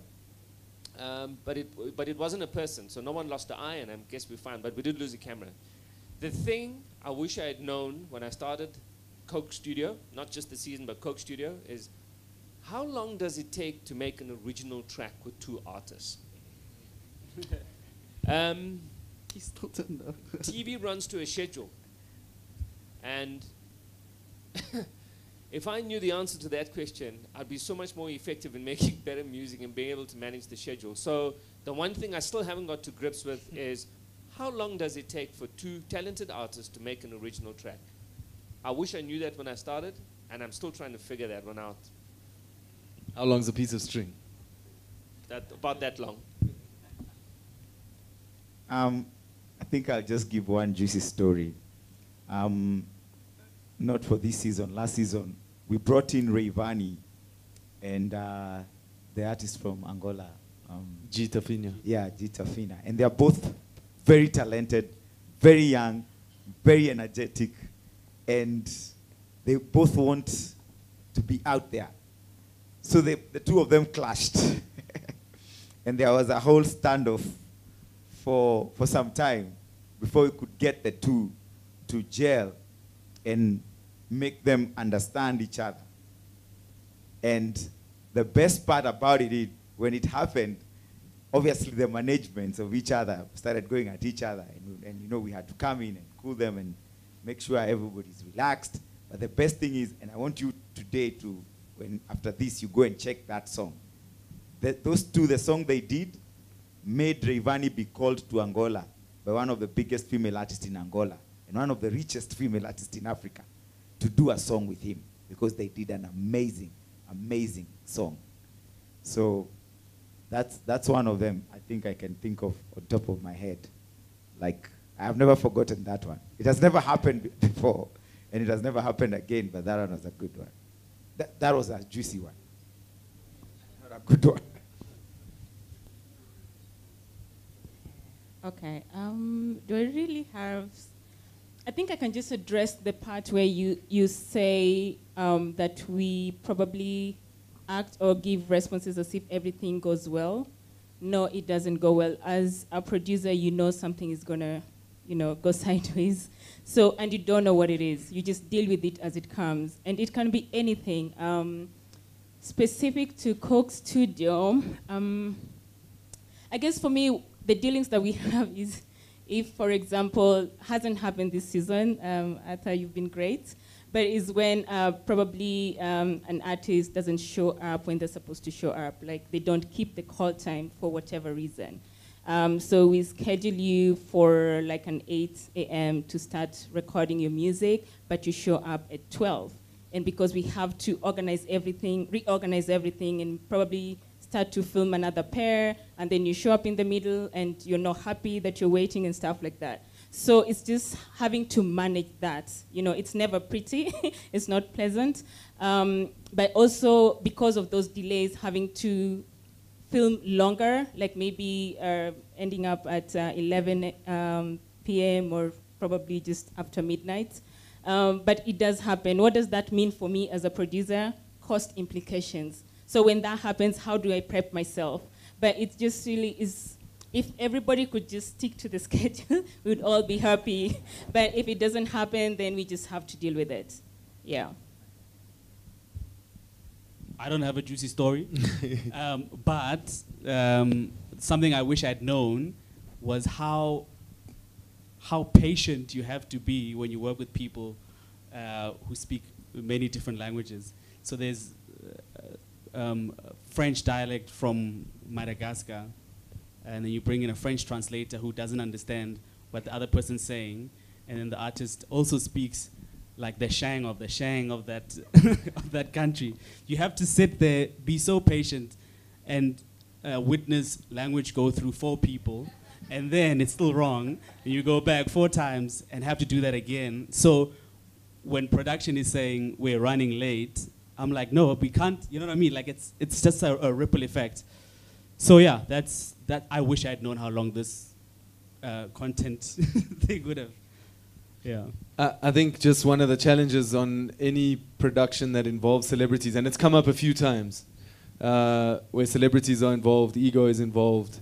There's always a lot of challenges. I mean, I'm not going to name artists or the hotel, but one of our previous hotel partners, we had one artist who refused to stay there. Like, it was like a really high-end hotel.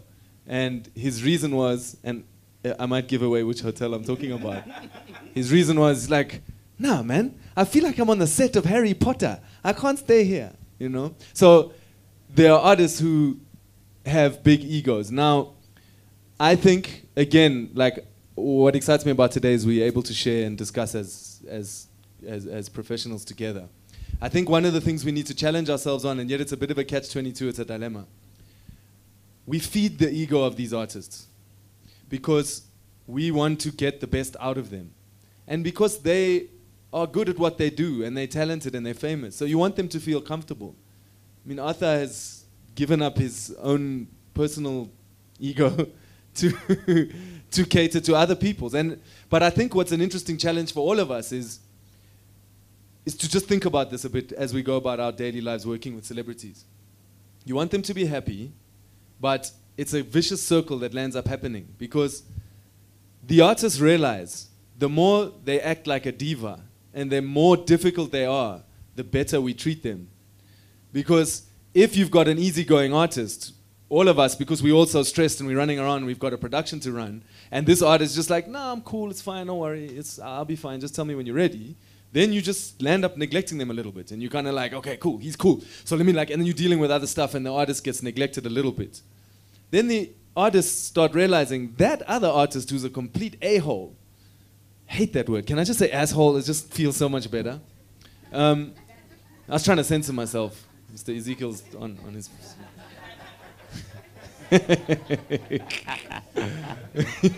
That's what we call a cultural exchange. Thank you, sir. You're going to get a pass. He just handed out an instant classification. You may continue. So, you know, they realize that, and it's true, if they start acting like that, you make sure they're cool. So you're like, yo, don't leave this guy because he's going to trip and then he'll be unhappy. So, and then you delegate someone to just tap dance around him and make sure he's cool and do you have what you want, and no matter how ridiculous his demands are, you give them to him. And then the artist starts realizing, even though I'm not an asshole as a person, if I act like an asshole, I get treated better. You know, so it's this weird vicious circle that we all feed into as the industry. And I think it's something we need to think about more and be more conscious of, and to, you know, I guess it all comes down to negotiation like Arthur said, but it's like, let the artist understand that as much as they are the celebrity, they're also part of a team. So there's very much an onboarding that happens with us. And I think because we do operate as a team and almost like a family, it's like, let the artist know that they are part of that family. They are not here to be a superstar. And yet we really do respect them and what they've achieved, and we will give them what they need, but they need to understand they are part of a functioning team here, and we are all damn good at what we do. And just because you sing doesn't make you any better than Wesley who directs content. You know what I mean? So you can't speak to him in a way that's disrespectful either. And if we keep that mutual respect, so it's just about how do we figure this out, and it's not something I have an answer to, but something that I think we can all just think about as we go. It's like, how do you not feed into that problem and build these egos, but at the same time show respect? And I think it's an interesting thing that I've learned? Still don't have the answer, but it's something that I'm glad I'm being challenged to think about. All right, we'll take one final question. Oh, sorry. Mine wasn't Yes. a question. So I also wanted to give an example of things that could go wrong. So the first artist that we worked with, which was back in 2016, was Bahati was partnered with Kiss Daniel. So we had to dress them. And so I thought, okay, Kiss Daniel is from Nigeria. We'll do some African print. He'll love it. And so we go and show him the clothes, and he looks at them, and he's like, what is this? So like, that's the clothes. These are the clothes you're going to wear to perform. And he's like, this is what farmers in Nigeria wear. I was like, and he showed us on Google. He Googled farmers in Nigeria, and that's what they wear. And he's like, this is not the quality of fabric that we use. And that was shocking. That was the first week, and we're like, okay, so now we need to do some research and find out about the different countries, what they wear, what kind of fabrics they do have there, the quality, and also their style, personal style. So we were telling him what to wear instead of finding out, like, what is your style? What do you wear when performing and for music videos? Because every artist is different. So we would research and check their music videos, but that's not what they wear when they're performing on stage. So those are the things that we had to learn along the way. Sometimes we get artists who reject everything that we give them. They're like, no, that's not my style, or I don't like the color, I don't like this. But we've learned to always have options of clothes. So if this didn't work, we have this and this and that. So yeah, it's always interesting working with them. So lesson, when in doubt, Google what the farmers in that country are wearing. Yes, you have the pleasure of asking the final question for the evening. Okay, good. So my name is Sharon, and I am a journalist at BBC Africa. So my question is more, it's more of tips and sort of takeaway, because I think a lot of people in Africa, young people in Africa, want to get into the creative economy. They want to work as a stylist, you know, they want to work as a creative director, but we don't really know how to go about that. We don't know what it takes. I don't know what your job description is, for instance, or even yours. And I think having forums like this, where you understand what a line producer does and what it means to be a producer of the beat. I mean, I used to watch The Beat when I was younger. And I'm like, oh, okay, so that's what you would do. And I just think having this kind of forums is absolutely amazing. I think it would make great content as part of Coke Studio, you know, the sort of what happens behind the scenes in terms of the actual concept and what is actually being, you know, outputted to, besides the music. So it was just to say that this was wonderful. I wish it could happen many more times. I wish it was accessible to so many other people, and I'm glad that you're streaming it on social media. But I just wish it could happen more often than once. I don't know if it's happened before. This is my first time, but this is great. This is great. Thank you very much for that, Andrew. I hope you heard that. Let's continue doing this, and I am happy to be the host of the rest of them. All right, I believe, so. You know, I think you should comment.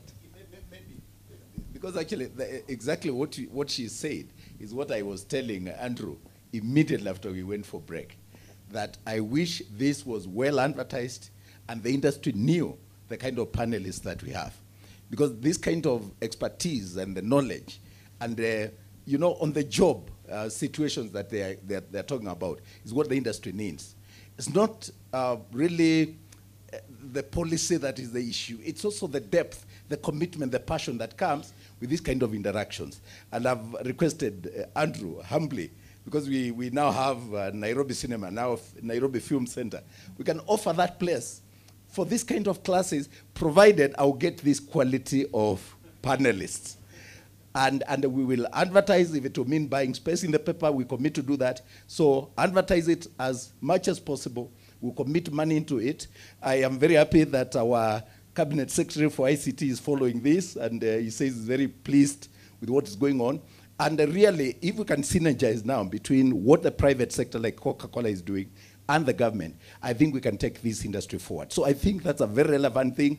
That was a passion I had, and I think going forward, we need now to come together. So Nairobi Cinema is now open, so state of the art. We offer it for free for artists, and I think this is an opportunity for Coca-Cola to take this to the next level, to ensure that many more artists tap into it. Thank you very much for that. And now that we're coming to the end of the panel, and the people that have been viewing online and the people that have been here, I think, have gained quite a bit from this session, I'd like to invite everyone to make one last final statement, and then we're going to have the closing remarks. This is the time for your final gem, your final masterclass gem to the people watching you. I can start. Yeah, I'm just thinking. I haven't wrapped it up in my head yet. As a content developer, so my job is to create brand new formats of reality TV shows. And I've watched a lot of TV because I've been coming to Kenya for 3 years now. I've realized that it's just so much that can be done in that space. And as a content developer, if there are any producers or people in the room that would like some advice on how to go about creating new form, because it feels like a daunting task, but it's actually quite easy. So if you'd like to chat about stuff like that, I'm happy to. Cool. Lovely. Thank you very much, Wesley. Okay. Production, line producer. You should have gone second. So, what I can say is, as a producer, as a line producer, yes, you are in charge of money, watching the lines, seeing how the money is being spent, warning people when they are about to run out of money, or when people come to ask you for money, and you get to listen to a team, or you get to listen to a Eugene, and you go like, okay, that makes sense, which means let's reduce here, let's give you money for this, because I understand the vision, what we are trying to achieve. So I don't always have to say no. I have to understand the creative team, what they're going for, what they want, and be able to be flexible around that. And also to be able to plan and focus and know that the money that we have and the way we are getting money on the project, or rather the way we are being funded on the project, will be enough to allow us to execute the project. So that midway, we don't run out of money, and we're to the client, like we've exhausted all the money we were commissioned to use on the project. So you have to have that holistic view of what the project requires and an understanding of every department.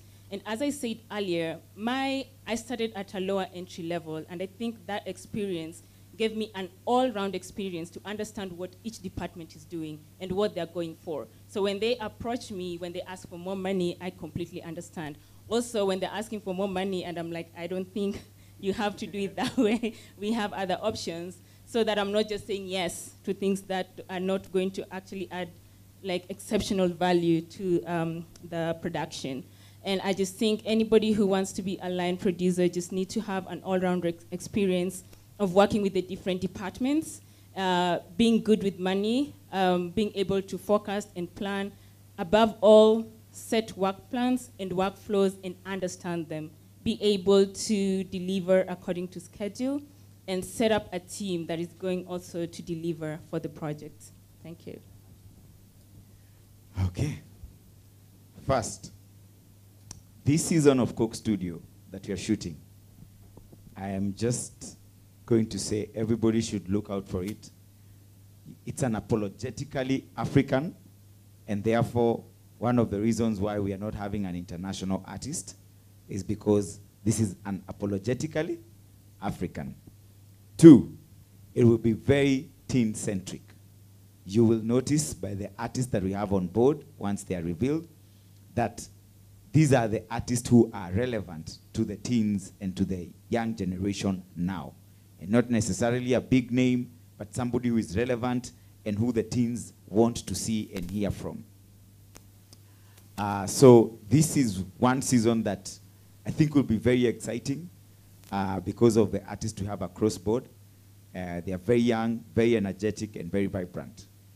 From a talent manager's point of view, talent management point of view, I just want everybody to know that first you've got to fear God. Me, I'm a God-fearing man. And you've got to understand and know what talent management is.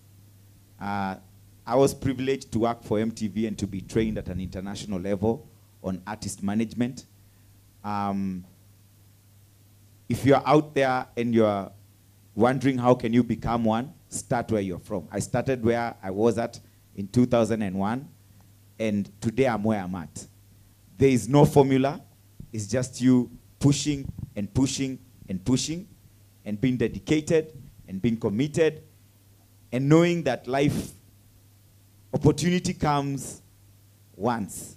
So when it comes, be very alert to know that this is your door to get in and take off. Thank you very much.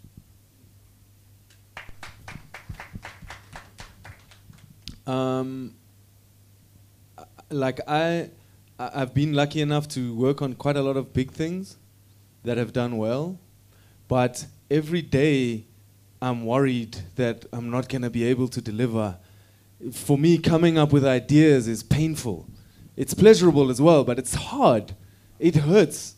I always have the analogy of creating an idea is like giving birth. Not that I would know as a man anything about the pain and difficulties of that, but from what I can imagine, it's giving birth to an idea. It's painful. It's horrible. Like I get so anxious, you know? So I think my message to everyone is it's okay. Like if you feel like that, it's okay. It's okay to not be this amazingly great person. It's okay to be a bit weird and quirky. It's okay to be an individual and like not know how to handle yourself in front of certain people or panic a little bit or like it's okay. Like just do you, man. Just do your thing, and if it's meant to be, it'll be, and just, you know, just be you. Represent your flavor, represent your style. I've worked with some directors, some of the best in the world. Like in fact, when we did making the video thing, we brought some of the best directors in the world who were directing Beyonce's videos, whatever. And you meet them and you're like, this person is actually quite weird. They're like quite quirky and they're not this cool, amazing. They're quite weird and they're a bit socially awkward, and it's okay, you know? It's okay. Just do your thing. Believe in what you see in your head and put it down and be confident and just do your thing and don't worry what anyone else thinks. So I think that's the first lesson. The second one is use the platforms to say something. Don't just make frivolous content. Understand the impact that you are having when you work in this space. Of if your work is going out publicly, whether it's music or broadcast or whatever, understand and use it for something good. Even if it's just to encourage people, even if, yes, tackle the big issues, tackle hunger and whatever if you can, but even if not, just use the platform to make some kind of impact. Even if it's empowering someone, something, just use that platform to do something nice. Be nice. Sure. But did you say socially awkward? That's a socially awkward laugh. You see, you also... No, I just know what Tim would have said if he wasn't on camera. So it wouldn't have been socially awkward. I had about 6 other words in my head. I kind of listened to what everyone said, and here's what I picked up. I picked up excellence, the want to be good.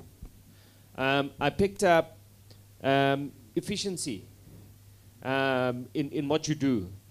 And I heard a lot of money come from that side. And those are actually the 3 cornerstones to our industry. Good, fast, cheap. And if we as producers can agree that any production can only have 2 of those things, we're in a good space. You cannot have good and fast and cheap. If you think you can, you're kidding yourself. So if you want good and cheap, it's not going to be fast. If you want fast and good, it's not going to be cheap. So I think producers need... I think producers, producers, executive producers, clients, sponsors need to understand that in order for us as creatives, as technical, as custodians of the industry, we'll only be effective if we understand that very basic principle. So I think if you're ever sitting in a boardroom and someone says you need to do something creative, you're going to go, right, so which 2 do you want? Do you want good and fast or good and cheap? So I think if that's my closing statement, just chew on that a little, because a lot of us actually come up short because we try and do all three, and it's not possible. Cool. Ladies and gentlemen, please, another round of applause for our panelists. Series Director Eugene Naidu, Executive Creative Director Tim Horwood, Talent Manager Arthur K, Line Producer Caroline Ngesa, and of course our Content Director Wesley Masilo Mahamata. Please, a hand for them. Thank you. All right, so we're not quite at the end yet. We have one more person to listen to who's going to give a vote of thanks and just summarize everything that we've been doing.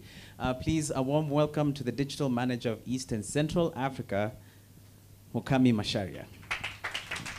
Whoop, whoop. Good evening, everyone. I'm not going to summarize what has been spoken, but I just want to take this opportunity to thank you all for coming.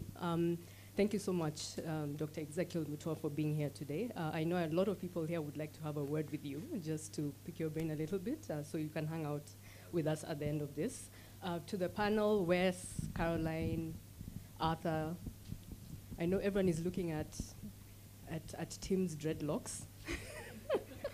And to Eugene, thank you so much. Today is your day off, so we appreciate the fact that you actually took the time and made this important day for everyone, just to be here and give all the knowledge that you have in order to enrich the Kenyan community when it comes to the creative industry. Coke Studio has been here for 6 seasons, as had been mentioned earlier, and this is the first time that we're doing a masterclass. It had not been in our plan, but we decided it's something that's very important. So it's been a few weeks in the making, thanks to Oga here, Mr. Andrew. It's been a passion, I think, of Andrew's. I think Coke Studio Africa is synonymous with Andrew. So thank you very much for seeing this as a worthy enough project. And seeing this knowledge transfer being key to the Kenyan industry, and to everyone who's watching us online. We're live actually across different platforms on various markets in Africa. To the digital influencers who honored our invite, I know today is a Sunday, you'd rather be somewhere else, but you decided to be here. Thank you very much. We're actually trending online organically. Thank you so much. To Wamboi, thank you for coming. I know today was a work day for you as well, but you made it. To our digital teams, Igobantu, Ogilvy Africa, both for digital and PR, thank you so much. And to Sankara for hosting us here today, we really appreciate you. Sankara is one of our partners for the show. They are the ones that host our artists. And today is also a work day for them, because today is the day that we actually receive artists who will be here for the week. So, I don't think Andrew had spoken about the format of Coke Studio Africa, but we do have a full week with the artists, and Saturday is usually recording day. So for any of you that might be interested probably to attend a recording session, our last recording session is on Saturday. Please speak to Rehema. Please stand, Rehema. And she'll be able to guide you as to how to go about coming to the studio on Saturdays, just to see behind the scenes what happens in an actual production. I think that will be very important after this masterclass for those of you who are interested to see, so how does this come together? So that you don't just see it on TV next year in 2019 and be like, yeah, I attended a masterclass, now I'm watching the show, but if you're interested in seeing behind the scenes, that would be awesome. So you're welcome to attend that as well. Nakuhayo machache, mine was just to say something small. I welcome you just to hang out, mingle. Some of you have never met before. You're in different industries. Thank you so much for coming, and we hope to have a very successful 2019 season. And this should not be the last of our master classes. So we'll keep you in mind for any future engagements that we have. Thank you.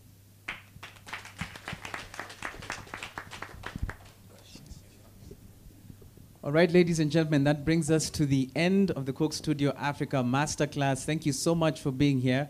We'd also like to thank those who are joining us online on Twitter, on Facebook, on Instagram. Thank you so much. Thank you so much. To the people in the room, there's still plenty of food coming. So please stick around. You can have a conversation with each other, with our panelists. I'm sure you have a lot of questions for them.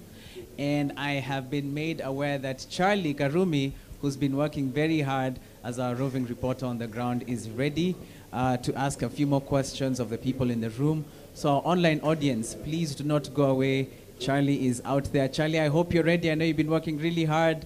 Thank you so much for the work. I need to acknowledge you as well. Ladies and gentlemen, my name is Mugambi Ntega. I have been your host, and I have been conducting this panel, and I'm very, very honored to be here. Thank you to the Coke Studio Africa team and to everyone else. Thank you.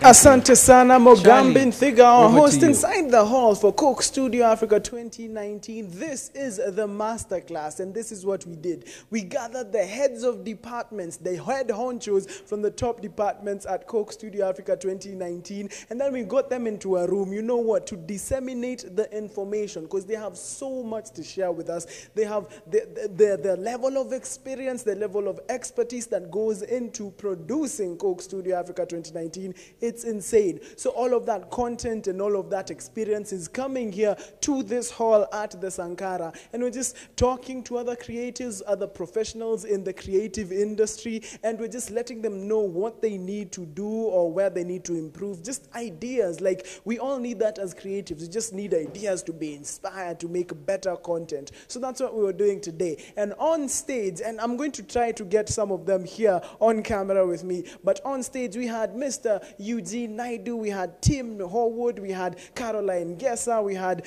who else did we have? We had Wesley Masilo Makamata, I hope I'm saying that correctly. And of course, we had, yeah, that's who we had on stage. And all of these are the heads of department, various heads of department at Coke Studio Africa 2019. So they were with us here just telling us about the kind of work they're doing and why we should be excited about Coke Studio Africa 2019. Remember, we have artists from over 6 countries. We have artists from Kenya, Uganda, Tanzania, where else? Ethiopia, we have Zimbabwe, we have Zambia represented, we have Mozambique, or Moz, as Chris Kiro calls it, and we have artists from Nigeria. All of these African artists are coming here to collaborate, to do something that we like to call, at Coke Studio Africa, we want to create that modern Africa sound. And as you guys have heard from Wesley, this year the theme is being unapologetically African. We're not apologizing for being African. And in bringing all these artists together, we're trying to make that unique African modern sound. And some of those artists, by the way, I've been given the list of some of the artists to expect next year, starting February 2019.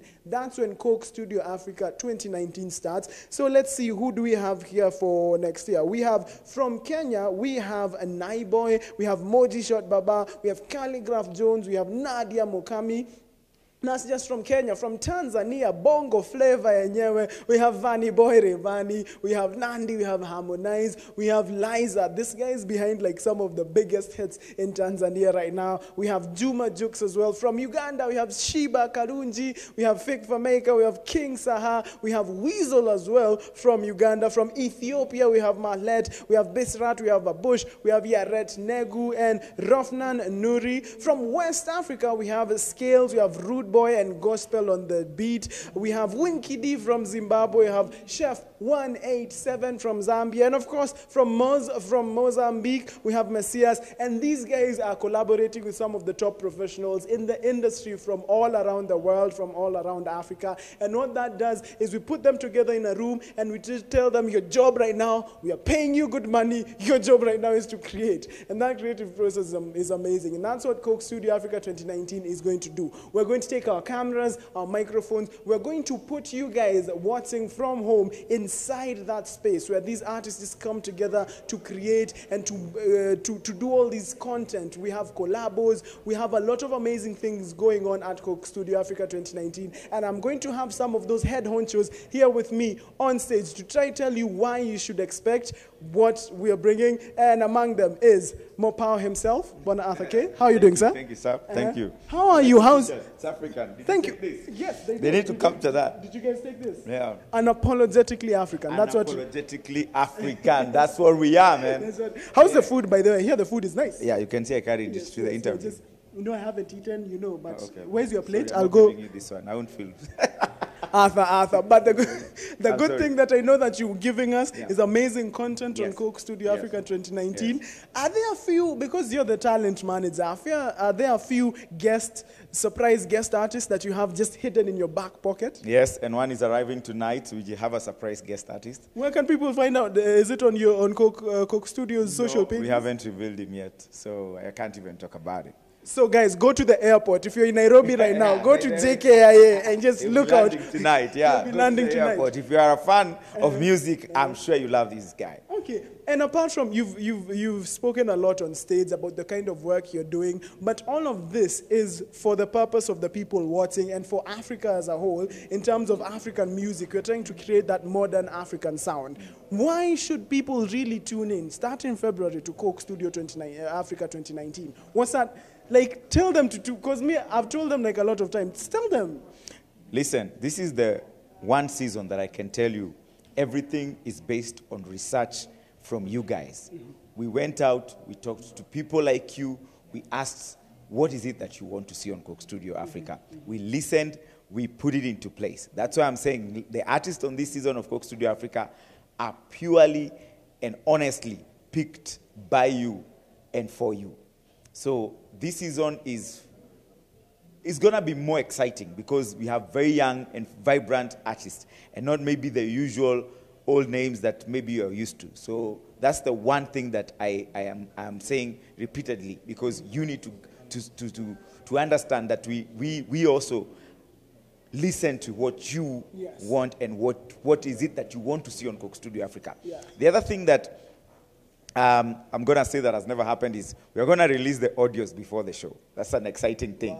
So you will enjoy these audios before the show so that by the time the show is coming out, man, you guys can actually sing along and go like, oh, that's how that song was made, and it makes more sense to you. Okay, amazing. We look forward to that. When is the music coming out? Because I need to put that on my calendar. Because February 2019, it's already on my calendar. Yeah. That's when you start showing. When is the music coming out? Can you tell us? So hopefully January. The first week. Because they are now, most of the songs are under mixing. So once that process is done, we will start releasing them. Okay. Thank you so much, Mapao. Thank you. And all the best. Do you have to, the samosa? The food is amazing here at the Sankara, by the way. Sankara is our official hospitality sponsor. All the big names in music that you guys are going to see on Coke Studio Africa 2019, they are staying here in this building. So if you guys want to find out which big star Arthur is bringing tonight, you can either go to the JKIA or you can come to the Sankara and find out. And allow me to call another of our dignified guests here at Coke Studio Africa 2019. Karibu, sir. Good to see you. I last saw this guy at the Oscars. Tell them again slowly, because I don't saw him in the Hollywood. Yes. We actually went where the sign. Yes. That's the last place I saw you. Bwana Mutua took us on a tour of Hollywood. We saw the Hollywood sign. We walked on the boulevard. Nice to see you too, sir. Congratulations. Asante sana. And we are here for Coke Studio Africa. Absolutely. What does this mean? Because they've talked about how Nairobi is actually a prime filming location, and I know that falls under your docket and under what you look around for in our industry. Absolutely. What do you have to say in terms of Coke Studio Africa choosing Nairobi for this season and even for the seasons to come? What do you have to say about that? Nairobi is the hub for everything. I mean, we just launched the direct flights to New York. Nairobi is the ICT hub in Africa in terms of internet growth, in terms of digital migration. I think we are the only country in Africa that has fully migrated from analog to digital. And the opportunities that are here are enormous. Our flora and fauna are out of this world. The creativity of our youth. 70% of our youth are below 35. And we are the home of M-Pesa. We are the home of Lupita Nyong'o. We are the home of creativity. We are the country with the fastest high-speed internet in Africa. I think 21st in the world. And if you look at the levels of ICT growth in this country, if you look at the infrastructure, the creativity of our youth, there could have been no better choice. It's here. This is the place. This is where things happen. And I think Coca-Cola taking that deliberate decision to make this the headquarter, I think this is amazing. And we really appreciate on behalf of the government. I want to say thank you to Coca-Cola. I want to say thank you for the Coke Studio. I think this is the 6th edition. And now we are pushing towards making our partnership more realistic so that we can take this to the next level. We are very happy with the efforts of the private sector. Like I said, Hollywood was not created by the government. It was created by the private sector. And the moment our people are given opportunity and empowerment, our young people can do amazing stuff. You are one example. I mean, I met in Atlanta. I mean, in California, Los Angeles. I couldn't believe it. And the courtesy of your creativity and the stuff that Andrew was saying, just do your thing. People will notice you. You were noticed. Yes, and that's why we traveled. Yes. Excellent. And last question before I let you go. I have this list of a whole host of artists that are going to be on Coke Studio Africa 2019. Yes. I'm going to go through the list. When you hear an artist you would like to do you sing, sir? I've heard you sing. Yes, I do sing. Exactly. I grew up as a worship leader in my church. Excellent. So I sing for my family. I'm still the worship leader for my family. Okay. I'm going to go through a list here. Kenya and Tanzania. When you hear an artist you want to do a collabo with, I will tell my bosses at Coke and they will make it happen. Ezekiel Mutua featuring. Will it happen? Yes, I'll make it happen. Oga is here. Kwangwaru with the diamond, but I want to do a civilized, saved Kwangwaru. So I like his creativity. I like it. I'm telling you, I'm serious.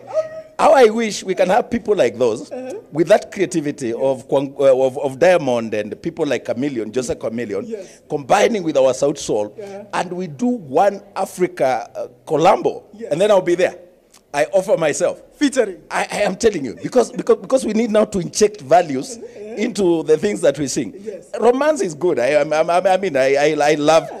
We need some romance in life. We need some romance in life, but romance does not put food on the table. You need after that to still look at things that inspire hope and creativity, and people to go out there and work hard and eat from the sweat of their brow. That their hands make money and make decent money, and they enjoy wealth that is gotten in the right way, not stolen wealth.